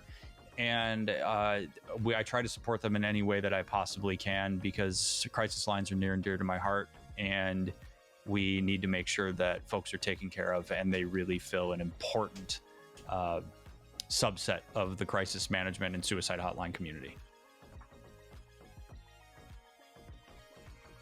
And you get a badass Dr. Mick skin on top of it. I mean, come on. Yeah. And there's also a Berserker skin that also goes towards the Trevor Project as well. So you probably can feel happy to pick up both, but obviously We want to see a bunch of Dr. Mix running around every battlefield on all stream writers. So make sure to do that. We won the battle, and now we're flanked by orcs, and that's a bummer. So let me put down this mental health berserker, which is a green ribbon, and it's cute because when it attacks, it punches like Gumby, and that's funny to me. I don't know why, it just is. Where's our faces at? Here they are. There they are. Well, I'm on the battlefield. I mean, I'm in both places. So where's the juice skin? Don't worry about the juice skin. That's Okay. there are juice skins. In fact, for people that tune into the weekly by Captain TV every Wednesday at noon Pacific, you've seen the juice and nerder skins. They're actually pretty great. I was hoping you were gonna say that your face is on all the potions because people, drink their juice, and you're right there. Oh, in a fabulous. sense. You're like the Kool-Aid man. Oh yeah. Well, here, Yeah. just to state your specific curiosity, if you look here, Oh yes, the mustache is there. the Juice Gold Star Archer and my co-host Nerder She Wrote got the Gold Star Rogue. So yeah, we're in the game. Don't worry about us. Love it. Yeah, they Dr. did a good Mick, job. because I'm a limited time quantity. and Absolutely. Once Dr. Mick is in 12 days, you're not gonna be able to get that again, unless Dr. Mick decides to start playing Stream Raiders, which is not something that I'm here to push you into doing. But if you ever wanted to, I placed my unit. I'm just saying, like, if you as a captain, if you wanted to, as a captain. yeah, then we could make it work. But don't worry about that. It's not important. We can talk offline. Yeah, we'll figure talk that out. offline about that. Let's talk online right now about more mental health questions. Let's do it. Waba Streams has like a 3-part question, and so maybe we're not gonna we might pick and choose some of this, but let's do the introduction. Hi, Dr. Mick, mental health counselor, unlicensed here with a peer support focused community I call the Waba fam. What do you think of communities that are similar to mine, like a family of choice? Do you think that this is something that is a net positive to help people feel a sense of connection to something bigger than themselves? Are there any drawbacks? I've personally seen, especially with COVID, many close-knit communities feel like a family and a safe space for many. I guess that's the first question. Okay, There's some so there. Break that down. is there value to them? Yes, 100%. There are Discord communities loaded with folks that really the entire purpose of that Discord community is to create that and cultivate that for folks that maybe otherwise wouldn't have connections. Humans are relational animals. Having connections to people that are meaningful are important. There is absolute value to that. Caveat: when you start throwing mental health into those spaces, you have added a very complicated layer. Okay, so now you have to be careful of staying in the lane that you occupy as it relates to mental health. And I'm not saying this to be the big bad gatekeeper. I'm saying this to protect the folks that are in these types of communities.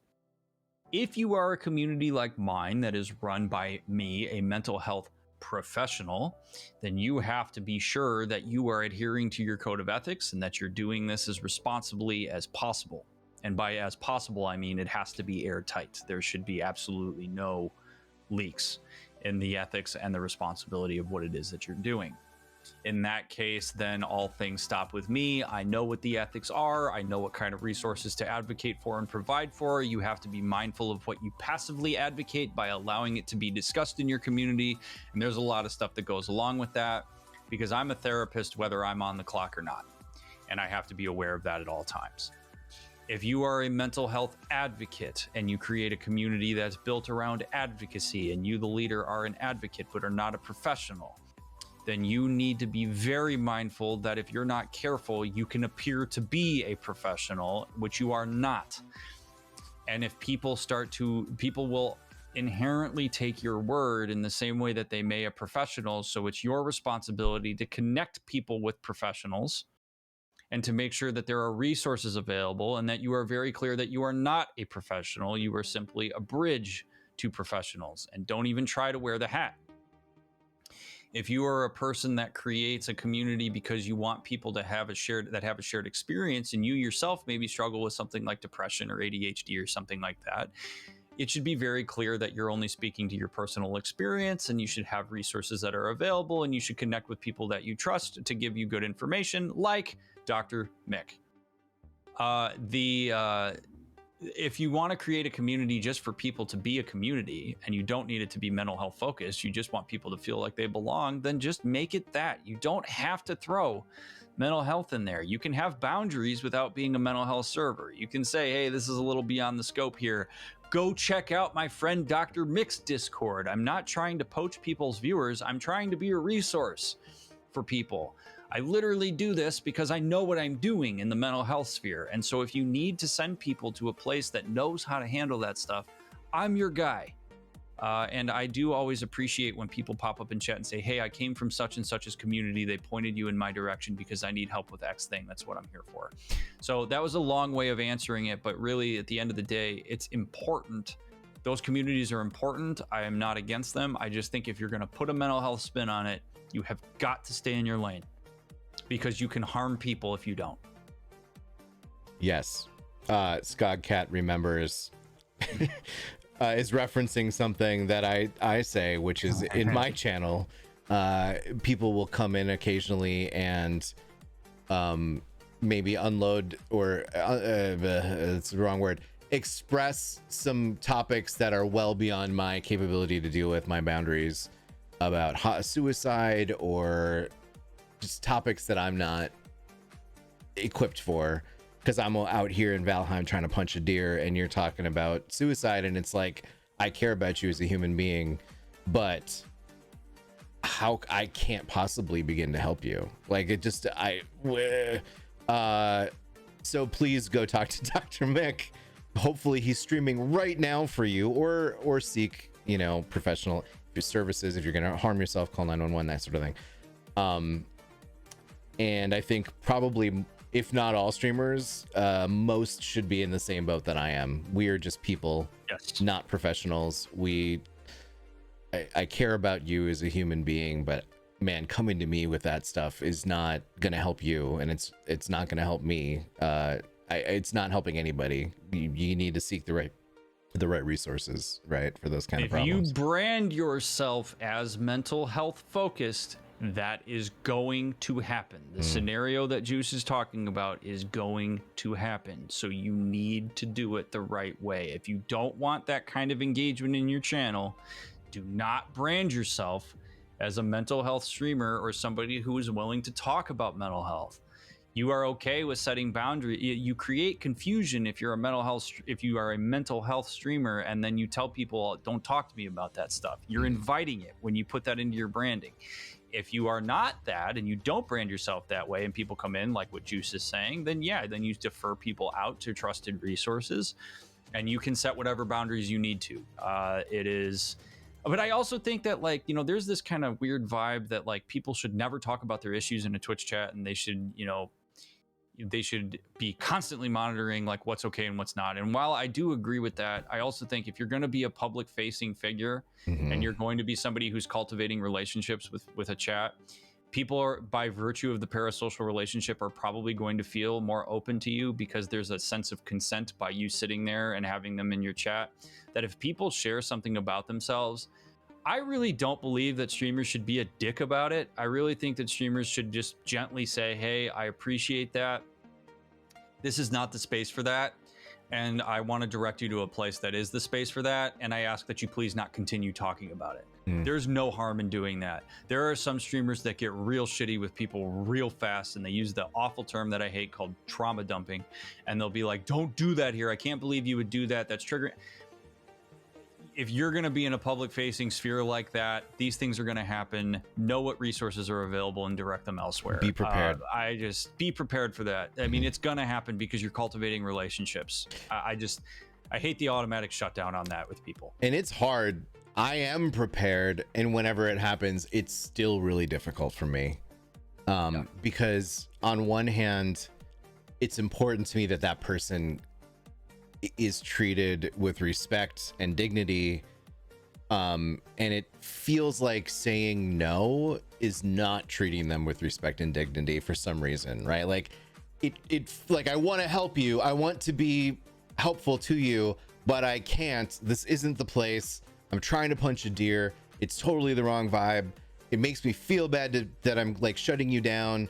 I'm like conflicted because I want to be useful, and I just have to remind myself, like, I'm not being useful if I try to address this. I'm potentially being dangerous, right? But at the same time, like, I get that, like, it's an awkward speed bump that you have to face head on, and so being prepared can help to mitigate that. It doesn't, for me at least, it doesn't make the awkwardness go away. It's just, I know that this is the best that I can do, and it's going to be awkward for a little while, and then we're going to get back to the regularly scheduled content, and that's the best that we can do, right? Like, sucks. Knowing your limitations is one of the most important things with supporting people. It really is. You are better off owning your limitations and moving people to where if a person came into chat and said, hey, I think I'm having a heart attack, can you help me? I mean, I'd be like, you got to talk to a medical doctor. I'm not the guy. I can't do anything about that. I have no idea, right? Like, if somebody comes and says, hey, I'm having issues with the wiring of the electricity in my home, I'm not going to comment on that and give any direction. I have no idea how that works. Talk to an electrician. Right? Yes, talk to somebody. I think the difference is, like, we are nervous about that person's, like, mental health and how our response to them may or may not affect the situation. Whereas, like, you coming to me with an electrical issue, I'll be like, you're being a ding dong. Go ask an electrician, Mick. Like, why are you asking me? But if you come in and, like, I'm feeling suicidal and I might hurt myself, I'm not going to be like, you're being a ding dong, Mick.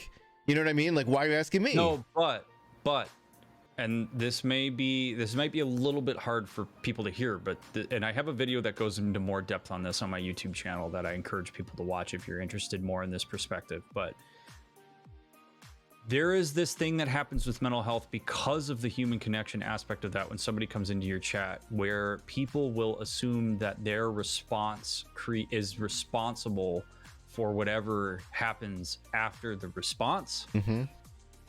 If a person comes into your chat and says, I'm thinking about harming myself, maybe it's not even I'm thinking about killing myself, I'm thinking about harming myself, cutting or something like that, and you say to them, hey, I have no idea how to respond to that. I'm not a professional. Here's some resources for people who do know what they're talking about, that are way more equipped to talk about that than I am. And that person gets mad at you and then leaves that stream and then cuts themselves. You're not responsible for that as the streamer. That person is responsible for that decision that they made. And that's a very hard pill for people to swallow sometimes, but you're not responsible for that. You did what it is your responsibility to do, which is state your limitation and offer resources. That's all you can do. You can't jump through the screen and stop that person from doing that. Right. And it's easy to kind of, we can laugh about, fix my fridge or my electricity and stuff. And, like, there is an intensity to when people are struggling with their mental health, but responsibility is still all the same there. Like, you stay in your lane, you set your boundaries, you explain your limitations, and you have done your due diligence. Yep.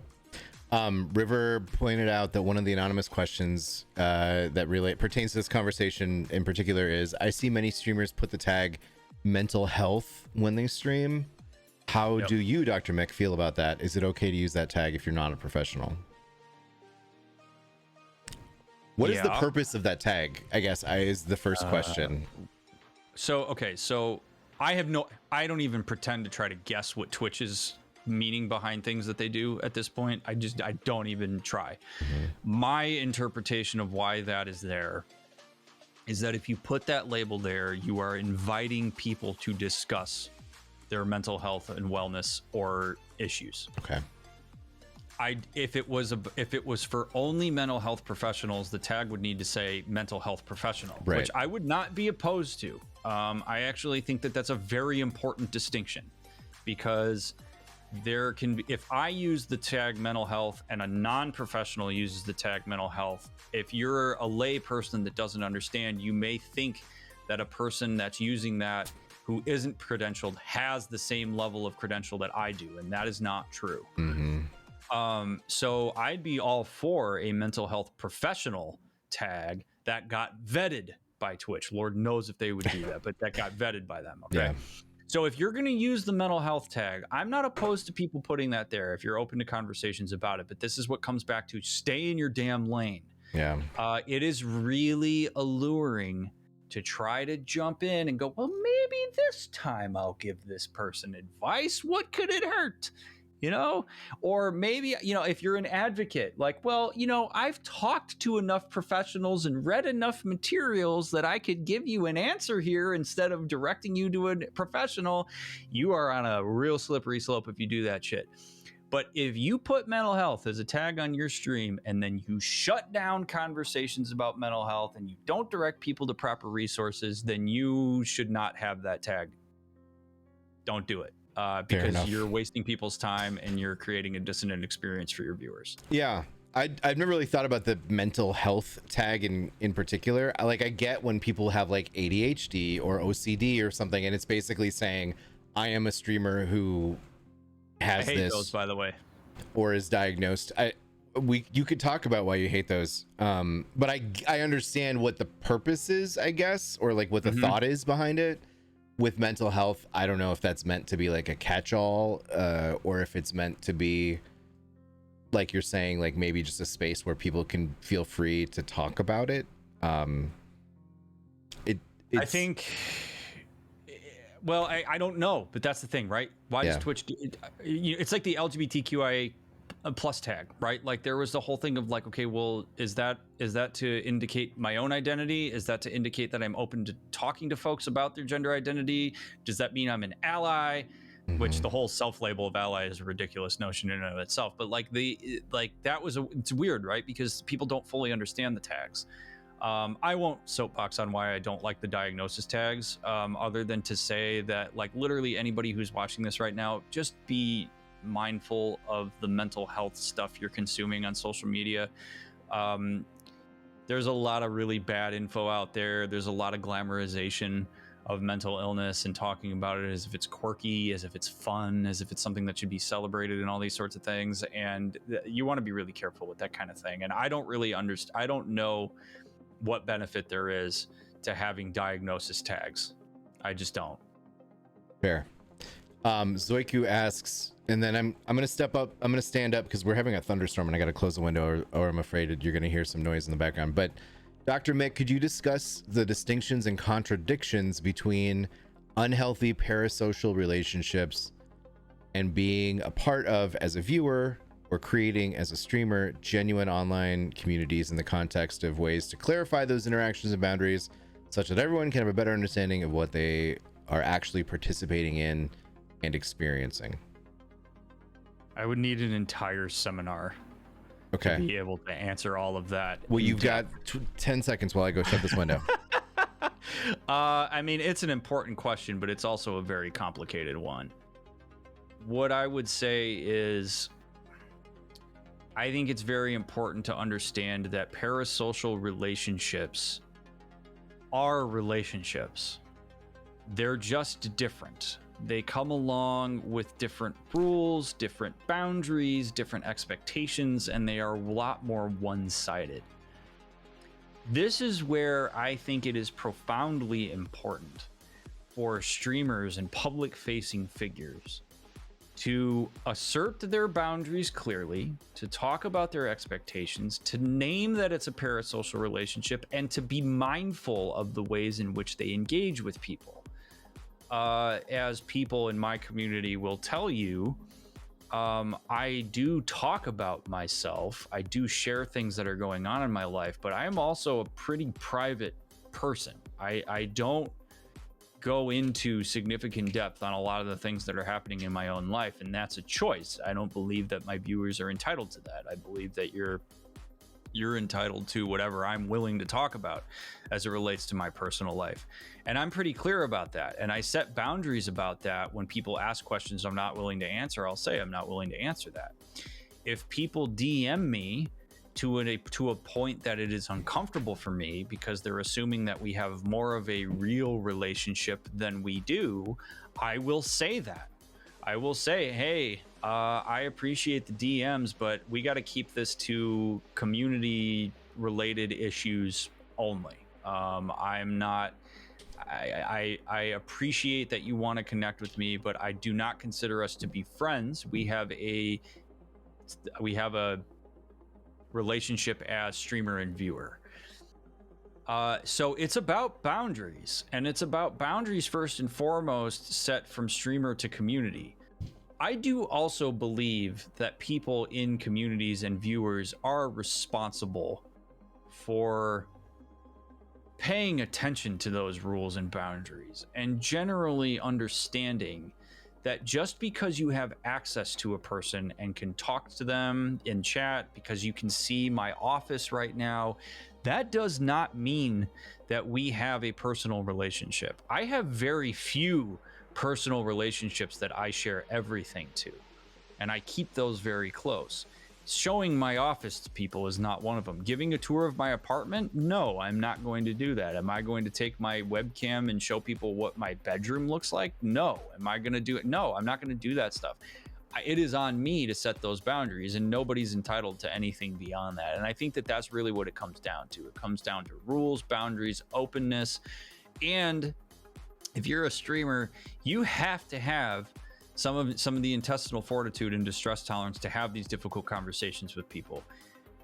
I have said forever in my stream that no one person is more important than the community and my general well-being and safety. I will ban people that have been part of the community for 3 years if they start acting in a way that violates boundaries and rules of my community. Mm-hmm. And I stand by those decisions, and I have done that, and I stand by those decisions. I stand by my privacy. I truly believe nobody's entitled to whatever I'm not willing to share, and if people don't like that, then you're welcome to go elsewhere. Sure.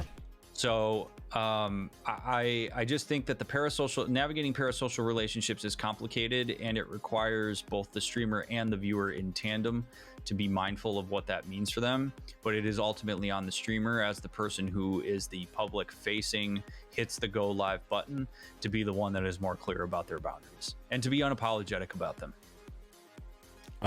Trina Castile has asked a question, and I feel like we maybe have touched on some of this, but if it strikes anything else that you want to bring up, absolutely. I'm not going to gatekeep.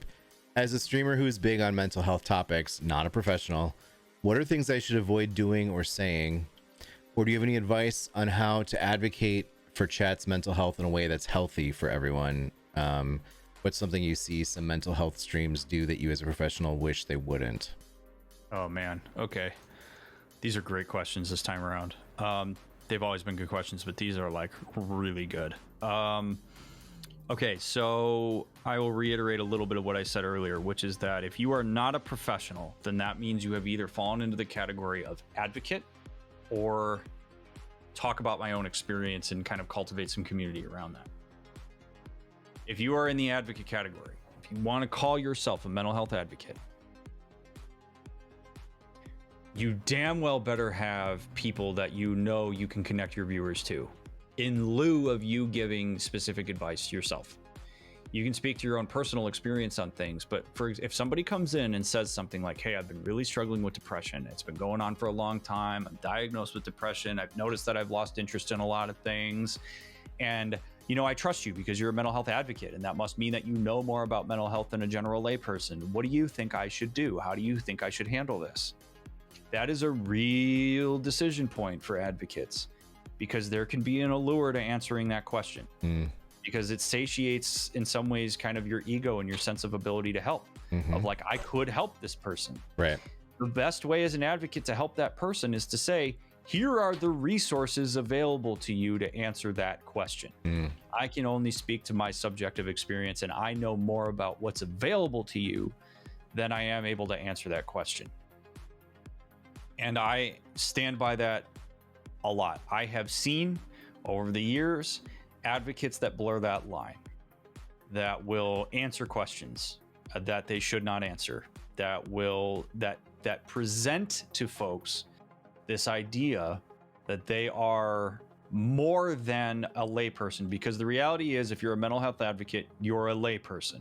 You are not a professional. You are not even remotely close to a professional. You are no closer to being a mental health professional than Justice. And I don't say that to be a dick. I say that because it's the reality. And the people I care about at the end of the day are the people who don't know any better, that are watching these streams and could potentially be harmed by that. If you're a person that is talking about your own subjective experience of mental health, and you want to cultivate a sense of like belonging and that people are seen for what they're struggling with, then you have to constantly reiterate that you're only speaking to your personal experience. And again, maybe have some resources available. If you are going to put mental health as part of what you do as a content creator, you had better have resources ready to go, and you better vet those resources. I offer this to every streamer, is if you are ever unsure of whether a resource is good, talk to me. I will vet it. But I am a professional. The backstop is me. If you don't know how to do it, send people to me. Because again, I focus on doing things responsibly and ethically. I do things the right way, and I know that to be true, and I stand by it completely and unconditionally. So, it really comes down to that. It comes down to knowing your limitations, owning your limitations, realizing that your limitations may lead to you not being helpful to somebody, and that's okay. You are better off not being helpful than you are making it worse, which is what people do when they get outside of their lane, which is a little bit about what Juice was talking about, and also what we were talking about a little bit earlier. And for the record, I have a psych degree, and my mom is a therapist, and I bring my kid to therapy all the time, and I am not qualified to answer the most basic stupid question, or any question about mental health. So don't be me. Be smart. Well, if you're smart, you're being me by referring people to DrMick. Even if you think you might know something, you probably don't. Right? Yep. Yeah, and I'm not saying that to say everybody's incompetent. No. But relative to a mental health professional, correct, you are. Yes. You may understand. Yeah, like I may understand what causes the flu or how that works, but I'm not a doctor, a medical doctor. I'm not qualified to tell you what to do or not. And you know, like, I guess that's a bad analogy, because like everybody's like, well, chicken soup. But yeah. Well, chicken soup, but also chicken soup doesn't work if you have, if you get an assessment that it's more than a cold, and you're immunocompromised and all these sorts of things, whatever. Yeah. Like there's a lot of stuff. So it really, there is this in the mental health space in particular. Health is there too, but mental health in particular. Yeah. Because everybody has a brain, and because everybody experiences mental health on a spectrum, everybody assumes that they are just as qualified to talk about these things as a person who has spent a bunch of time actually learning how these things work.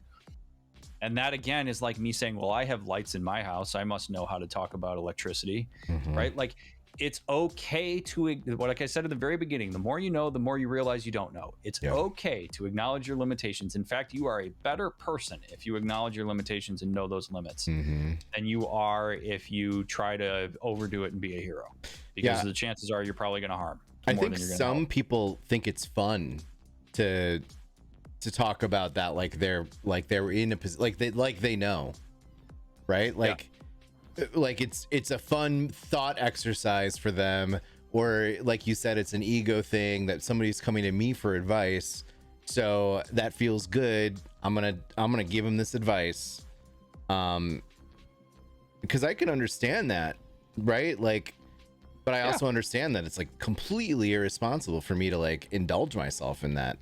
So you should. And me too. Yeah. Every night, dude. Every night. There is at least one or two questions where I know that if I asked 3 questions and did some follow-ups, I could totally nail down how to help that person with what they're struggling with. and I don't do it because it's irresponsible. It is unethical of me to do that, and it is hard to do. I'm beholden to a code of ethics.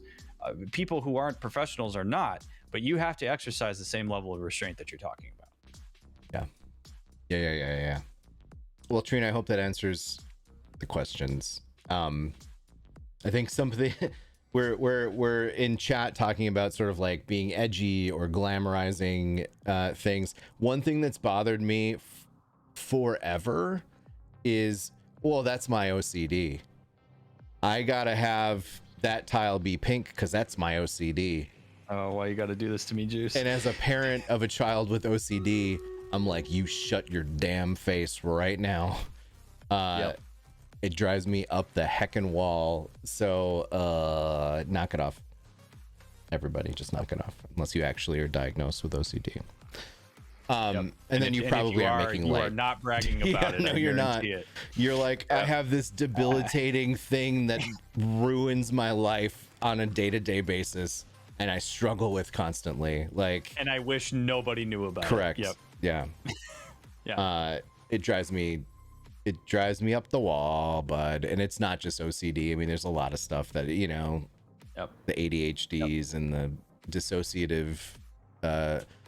The new thing that I see is the mental divergence, which feels like I don't really understand what that means. Like, but it feels like some people are using it as sort of like a badge of honor or a badge of courage, and I'm not, like, again, maybe that's a real thing and maybe you do have it. I don't get it. It feels like so many people are using it that it can't and I don't know what it means. How can it possibly be that all these people have whatever that is? You know what I mean? Like, I don't even know about that one. But it feels like the same thing where that's my OCD or that's my ADHD. And I don't know. I don't know how to feel about that one. That one is one that would take a lot of time for us to dissect. Fair enough. But I will say let's defer that one. But it's a very complicated one. Got it. Yeah, I don't get it. I'm gonna, while we do this battle, I'm gonna run to the restroom real quick. I'll be right back. Absolutely. Well, chat, here we are in probably our final battle here today. I know that all of you have been on pins and needles waiting for this battle to begin, and now the time is here. We've got SJ420, Framstag, Sam, Zoiku, Vesper, Shepherd, and River on the right side getting stuff done. A whole bunch of us on the left side there. I think we're gonna lock it down. 271 allies to 240 or 230, 220 enemies. Those numbers keep bouncing around as if somehow they're adding enemies and then subtracting them again. Truth be told, I haven't investigated the nuances of this new event because it just came out today. But so far so good. Looks like we're gonna win this one handily though. So thank you for participating. For those of you in general, while DrMick's away, we do have some shows next week, including another AMA. So on Wednesday of next week, we've got the regularly scheduled The Weekly by Captain TV, hosted by myself and Nerder She Wrote, where we talk about nerd culture, gaming, pop culture stuff. We play some games together. We look at some art together. We review some trailers together. Tech, gaming, like nerd stuff, things that nerds like. And then on Thursday, we'll have an AMA with Australian streamer Bloody Drongo. That will be at noon Pacific on Thursday. So 2 shows next week as well. There may or may not be a dev stream next Friday. I do not know.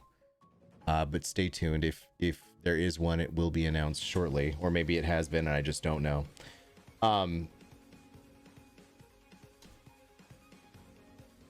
And we did the battle. We won. And all of you who got treats, you're the best. And all of you who didn't get treats, not the best. Try harder. Just kidding. You got treats anyway. You just didn't get bonus treats, which are random and could happen to anyone. Ooh, gotta love the intermittent reinforcement. Yep. That's how we get you.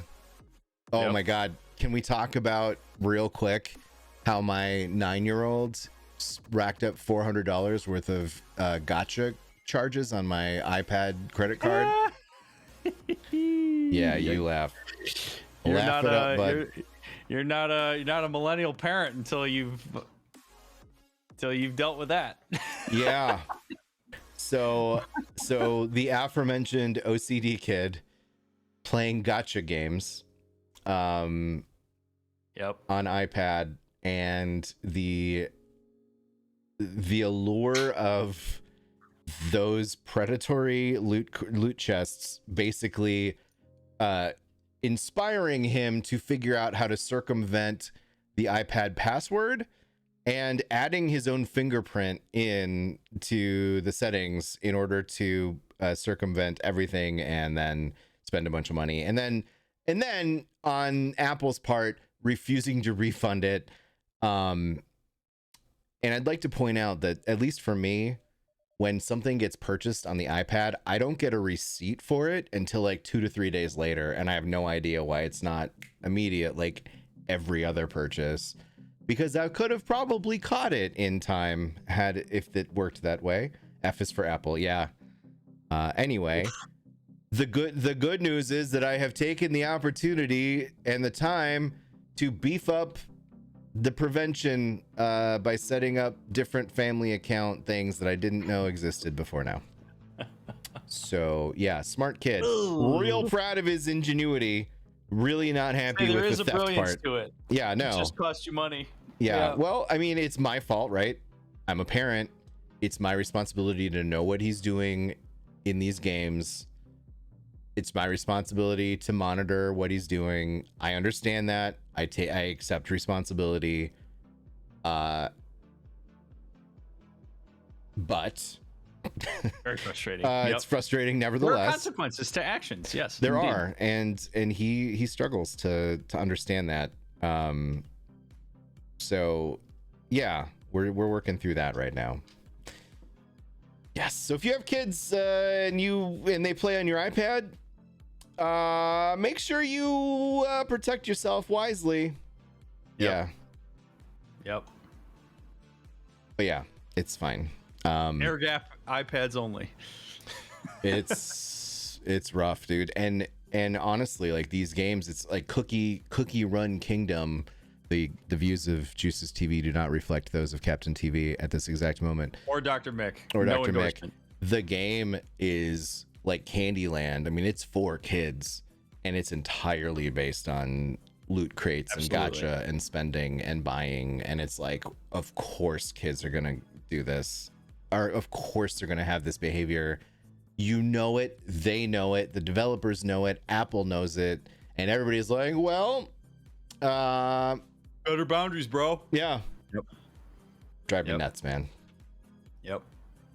Never save card details. Well, it's easy. That's harder than you think, Lady Sophine, but yes. In order to have basic functionality in Apple devices, you a lot of times have to have a card associated with that device. But it is our fault. I wish there was a better way to monitor, but in any case, Dr. Mick, it is 4:08. We've got a couple questions left, maybe in the Discord. Do you have time to answer a couple more questions? And then we're going to move on. I do. Yes. Shiny Queen Jen asks, what is the best way to make new friends as an adult in a new city? Feels like most of my friends have pulled away since I moved, and I have no idea how to make friends as an adult. I literally don't know a single person here, and my social butterfly part of myself feels like it's dying. Yeah, meeting friends as an adult is stupid hard. Yep. Like, it is ridiculously hard. What I say anytime this question comes up is find people with shared interests. That's the way. So if there is something that you can attend, I mean, at this point, I feel safe enough advocating for it. I realize COVID's still a thing, but like if there is something that you can go to where people share an interest with you, that is the way to cultivate it. Yep. So I've met some really cool people on the golf course. I've met some cool people ice skating. I've met cool people that are regulars at the same restaurant my wife and I do date night at. Like, you cultivate friendships through shared interest, first and foremost. So really, I think what it comes down to is trying to put yourself into those spaces where you increase the chances that people share that interest. Yep. And there are online I mean, there's a subreddit for like every city in the country. So, you know, there are meetups you can do if you like D&D or something like that. You can say, hey, I'm hosting a game. If people want to come hang out or whatever, like, go make yourself like available in certain public spaces. Coworkers sometimes can be a good place to do it because you're in proximity to those people if you're working. Like, there's all sorts of stuff that you can do. I think the important thing to remember as well, though, on this is that those relationships should be cultivated through shared interest, not through desperation. Yeah. So sometimes there's a tendency to blur boundaries when we're desperate to connect with people, and that's not a precedent you want to set for yourself. You're better off with no friends than friends that you've made through overly diffuse boundaries. Yep. The Meetup app is great. I actually found Pathfinder Society through Meetup and went to like Pathfinder games that are like public. Sweet. And I met Misha Less Than 3 and a couple of my other friends that are in my streaming community that way as an adult. Like, I met them in my 30s, right? Like, and Meetup has, you know, like, please use your best judgment, but they have a lot of different types of meetups. So if you're into cosplay, you're into cuddles, like whatever it is, like, that's a great one as well. Yep. And then I think our last question is an anonymous question. Does DrMick recommend that if you feel anxious or depressed, it's okay to stream? Or is it better that you feel mentally healthy to start to stream? That is a personal decision. I think it's entirely possible for people to do this while depressed or anxious. It's entirely possible. In fact, I think people underestimate their ability to do things when they're, particularly when they're depressed, but also when they're anxious. And something that in my own clinical work, I actively assist people in coming to understand is that the way that you manage anxiety more effectively is to focus less on the anxiety itself and more on your response to it and doing things while anxious. Because you can accomplish a lot of things while you're depressed or anxious. Depression likes to convince you that you can't. It's often not about ability. It's just about like kind of that motivation that we were talking about earlier. If streaming is going to actively amplify your anxious and depressive symptoms, then no, don't do it. If streaming is something that gives you either a diversion, it helps you collect some energy, it's something that feels like it's helpful to your mental state, go for it. You don't need to be perfect. I think the thing that me and Juice were talking about earlier is it relates to like your presence and like if that's cultivating like viewership and stuff, is you do need to be mindful of the way that you're presenting yourself and the effect that that might have on your viewership. Not everybody's going to be willing to maybe sit with you if you're more sad and down than usual while you're playing a game. There might be some people that are turned off by that, in which case that's okay. There may be some people that really connect with that and are like, geez, it's really nice to see somebody else not, you know, laying it on thick, and they're just willing to be there and be sad while they play this game. Like,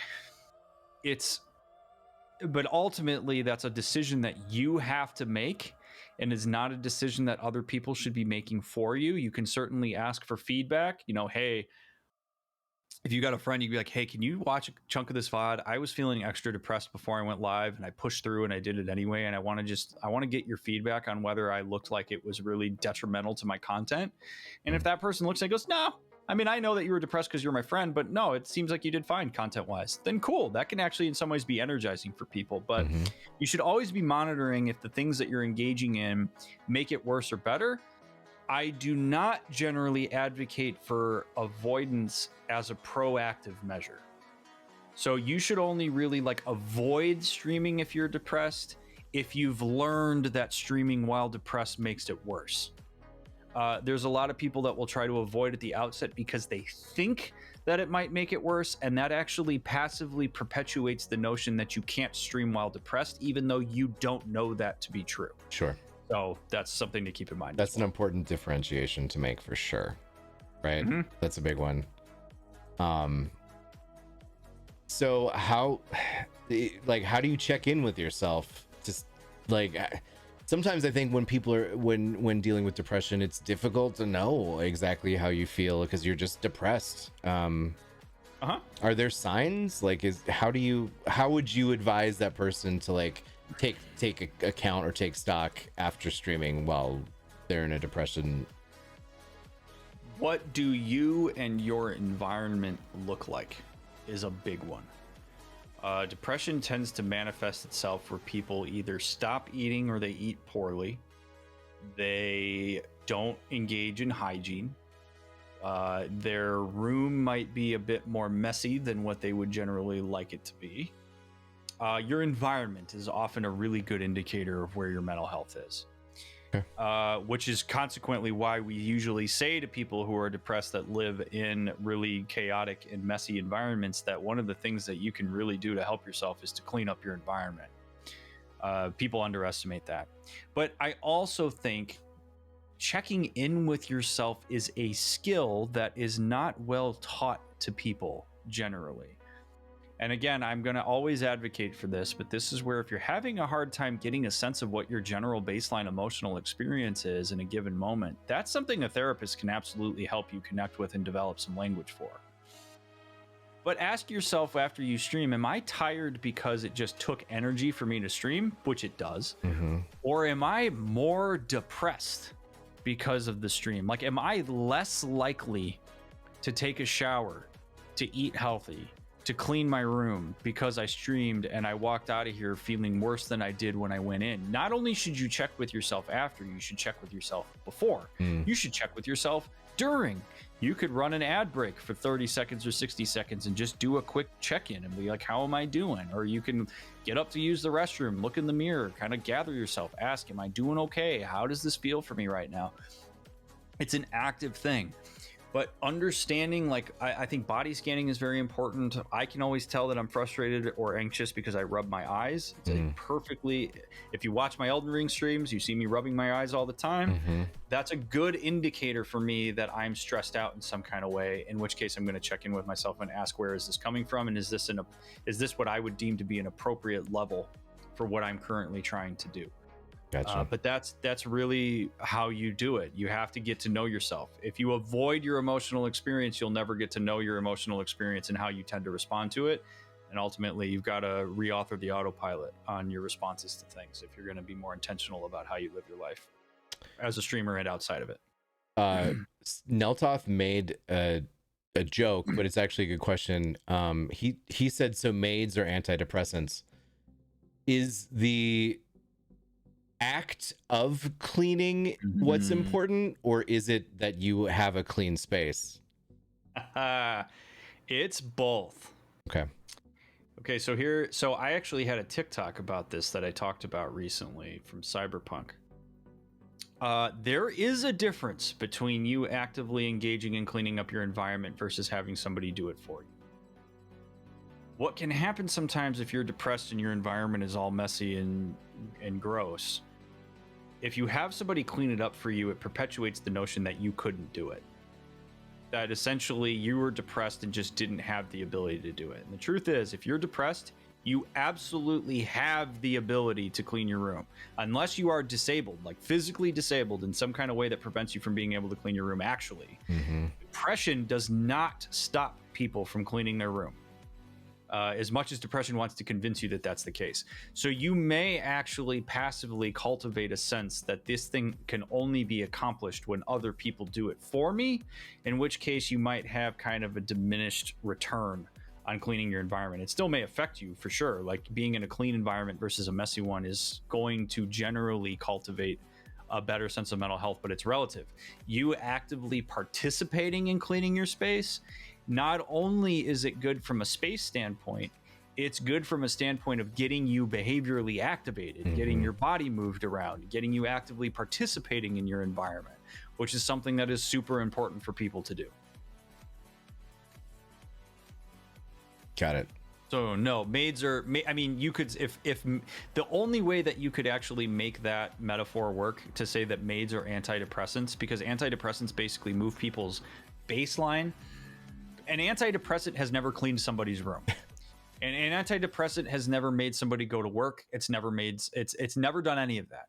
All what antidepressants do is they move your baseline up so that you have just enough energy to turn your oh man, what am I? Your frown upside down. No, it's the thing before your potential energy into kinetic energy from a physics standpoint. So it makes the boulder a little lighter to push down the hill. So what you're trying to, like, what an antidepressant, if the maid coming into your room and cleaning your room led to you then doing your homework and taking a shower and eating better, then yeah, your maid's an antidepressant. If your maid comes in and cleans your room and you still feel like shit about yourself, it's not an antidepressant.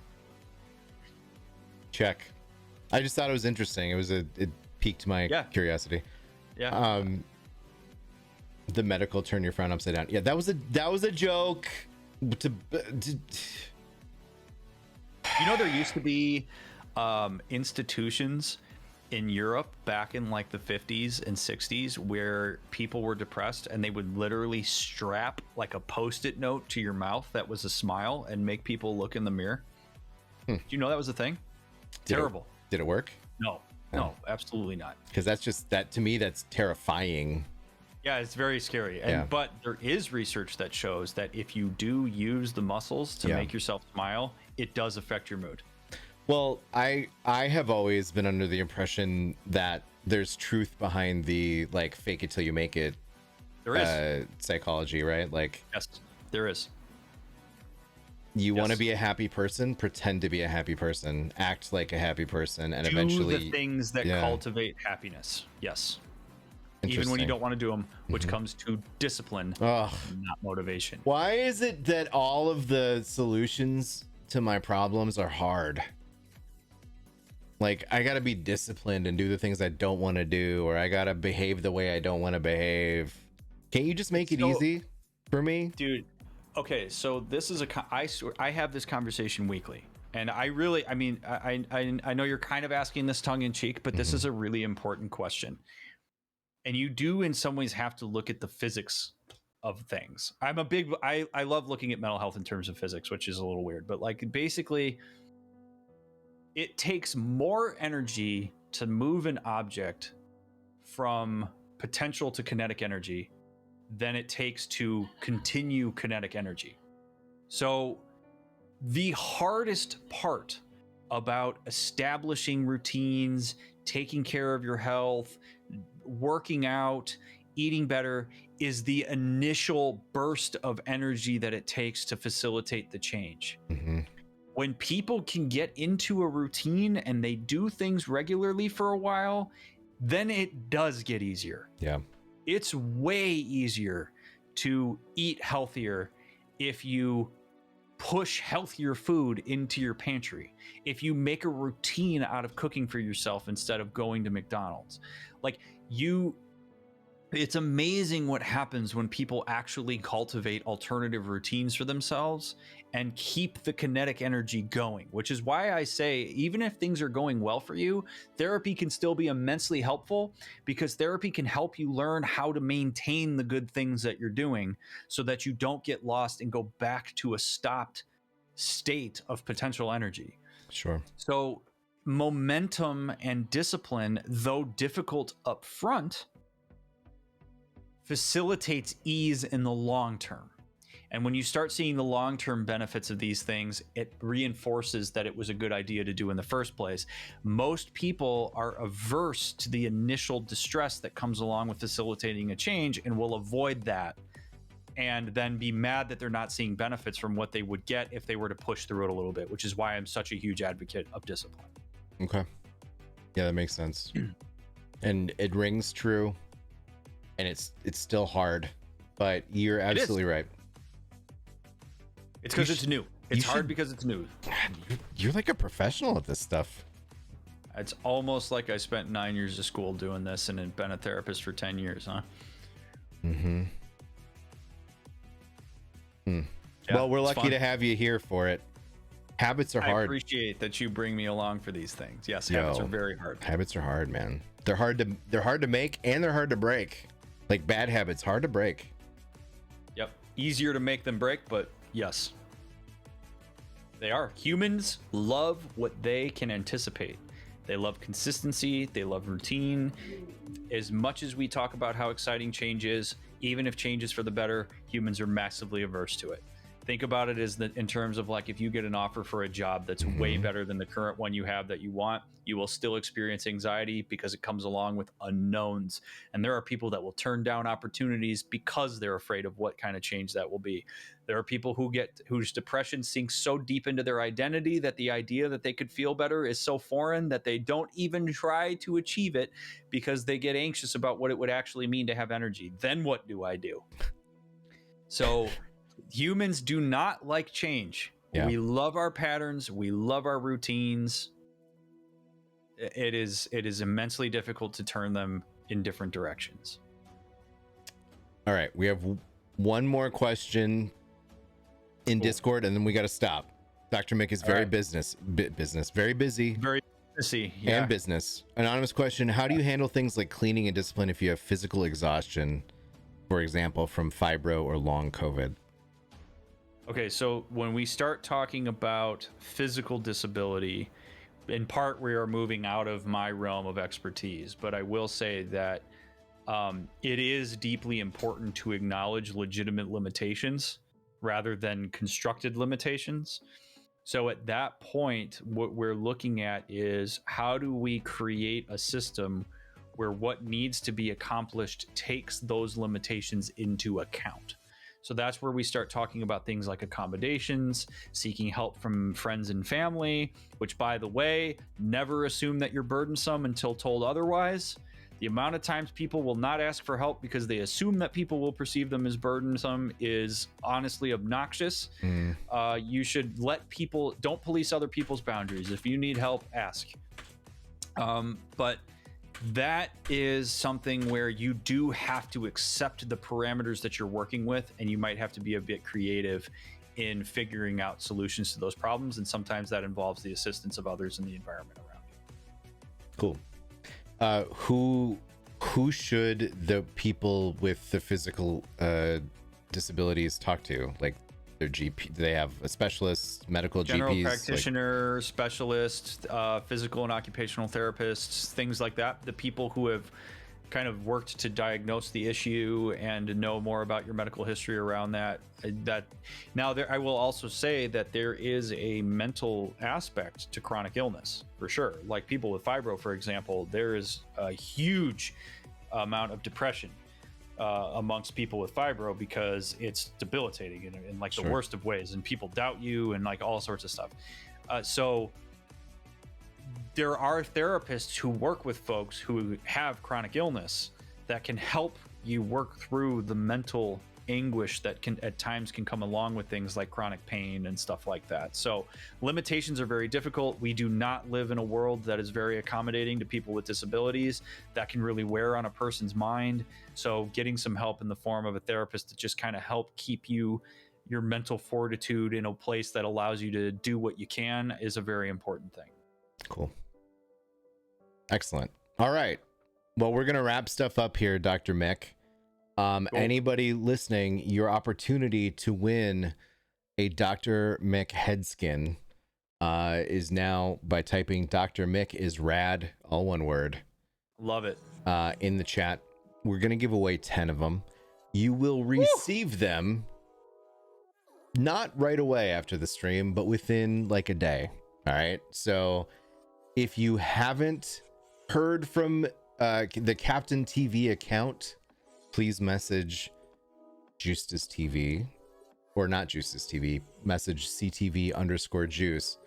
It's very likely that if 24 hours has expired and you have not received a code for this skin, it is because you have your DMs turned off on Twitch. It is not because I forgot about you or don't love you. Out of curiosity, Juice. Yes. So if Stream Captain's giving away 10 of these skins, does that mean that Stream Captain is donating $50 to the Trevor Project? You know? The answer may shock and amaze you. That's a great question. I will make it happen. Well, because I was going to say, if not, I will donate the $50 to the Trevor Project. You don't need to do that. You can donate $50 or gift to your chat skins for Dr. Mick. Everybody who if you haven't put it together yet, Dr. Mick is a streamer on Twitch, and you can go to twitch.tv/Dr. Mick and tune in, and you can ask more of these kinds of questions directly to him in chat. That's kind of the shtick, and it's a good one. But yeah, we'll make sure that we cover the cost of those head skins. No worries. Cool. Yeah, I just wanted to make sure. Yeah, I hadn't really thought about it, but yeah, and that shouldn't be an issue. Dr. Mick is a streamer. Who knew? I suspect that you knew, Night Elf 268. I suspect it was you. No. Never met her in my life. Oh boy. Also, can we talk about one last question, Dr. Mick? If you were to play, and maybe you did play World of Warcraft, but if you were to play World of Warcraft, would you be Alliance or Horde, and why is Alliance the correct answer? I have played Alliance way more than I have played Horde. Yeah. Because the Horde lives in dirty, stinky, poopy places that are unclean. And that's why Trolls are my favorite race in World of Warcraft, but I have played more Alliance than I have Horde. I think the Horde has way cooler designs, though. They're cooler, but you wouldn't like. Here's the thing: people, the Horde, they're so cool. Living in a orc village is the coolest. Would you actually choose it if you had to choose between, the human castle city of Stormwind, or the dirty, bug-infested, creepy tent of Orgrimmar? Yeah. Like, I know which I'm choosing. I'm just saying. But I will say, I mean, at the same time, how often are you chilling in your tent when you're playing World of Warcraft? I don't know, but I mean, I see that you immerse yourself in the role-playing aspect of World of Warcraft. I'm just saying, like, I want people who are like adamantly like the Horde is the best. How dare you, the Misha less than Threshas of the world, to admit to themselves, at least a small percentage of you would feel much more comfortable and happy living in a well-organized stone city that's clean and vibrant. Isn't it amazing how Blizzard has cultivated infighting amongst its player base so they don't hold them accountable for the bullshit they've been pulling for the last 20 years? Isn't that amazing? All right, we're gonna end stream now. Sociology lecture for the other day, for another day. Yeah, you're not wrong. All right, let me real quick roll the wieners so you know if you're one of the people who should be receiving a message within the next day or so. All right, here we go. Number 1, Green Lice 91. Congratulations. Number 2, Francis Magneto, old Frank Magneto himself. Fear and Whiskey, you're number 3. CTV River reroll. Pikachu Runs, you're number 4. Uh-oh. Okay, good. I almost undid all of the things that I did, and I didn't want to do that. All right. Oh boy. I don't know how to say the first part of your name, but Gnome, you are number 5. You might have just typed it in your sentence telling people what to type, River. Yep. No worries. Scourge of Neltoth, number 6. Number 7 goes to KD. 8, Slinkmeister. Number 9, Meliss85. And the 10th, and therefore the best, because you're the last one, obviously, is Dizzy Jump. Congratulations. You are all receiving a very smiley Dr. Mick headskin that you can place on any battlefield, and you should do so proudly. And when people ask you, who is this very smiley person with the hat backwards, you should be like, that's my buddy Dr. Mick. He's a licensed mental health professional and answers questions ethically on twitch.tv/DrMick. You actually shouldn't probably promote DrMick or anybody else's stream in another stream, but in your mind, you should say that to yourself. And then you should go there and hit the follow button and watch DrMick all the time like I do. We love having you. DrMick winners.txt, save to the desktop. Bang. Hell yeah. But in a sense, you're all winners. You are. Mm-hmm. And you're all valid. DrMick, I'd like for you, if you don't mind, I'd like for you to give us the outro spiel that you give on your channel at the end of the night, how everybody's valid. Oh, okay. I can do that. Can I do a quick plug? Absolutely. Plug away. All right. If you like these conversations and you like what Juice and I have been talking about, I have a lot of content on my YouTube. I see the links, River. I appreciate you posting them. I have all sorts of mental health tidbits. I have lectures. We have recently been doing what's called a relationship Q&A, where my buddy Jared, who is also trained as a therapist, comes in and we answer questions similar to how we did here about very specific things. We've done a couple relationship focused Q&As that have been super successful. The VODs for those are on YouTube. I definitely encourage you to check all of that out. I do a lot of Let's Play content to illustrate these psychological concepts in real time. So if you want tangible examples of some of the stuff that we've talked about, that's a great way to do it. And I stream on Twitch Tuesday through Sunday, 9:30 Pacific time. So what I always say, in our next relationship Q&A, by the way, is on May 31st. So come hang out for that. May 31st. So, but what I always say when I leave, first of all, is I'm really grateful for everybody being here. Juice, thanks for being an awesome host. I appreciate that Stream Captain continues to bring me back and believes in what I do. It means a lot to me. The fact that you guys made that warrior skin for me is ridiculous. It's awesome. Thank you for doing that.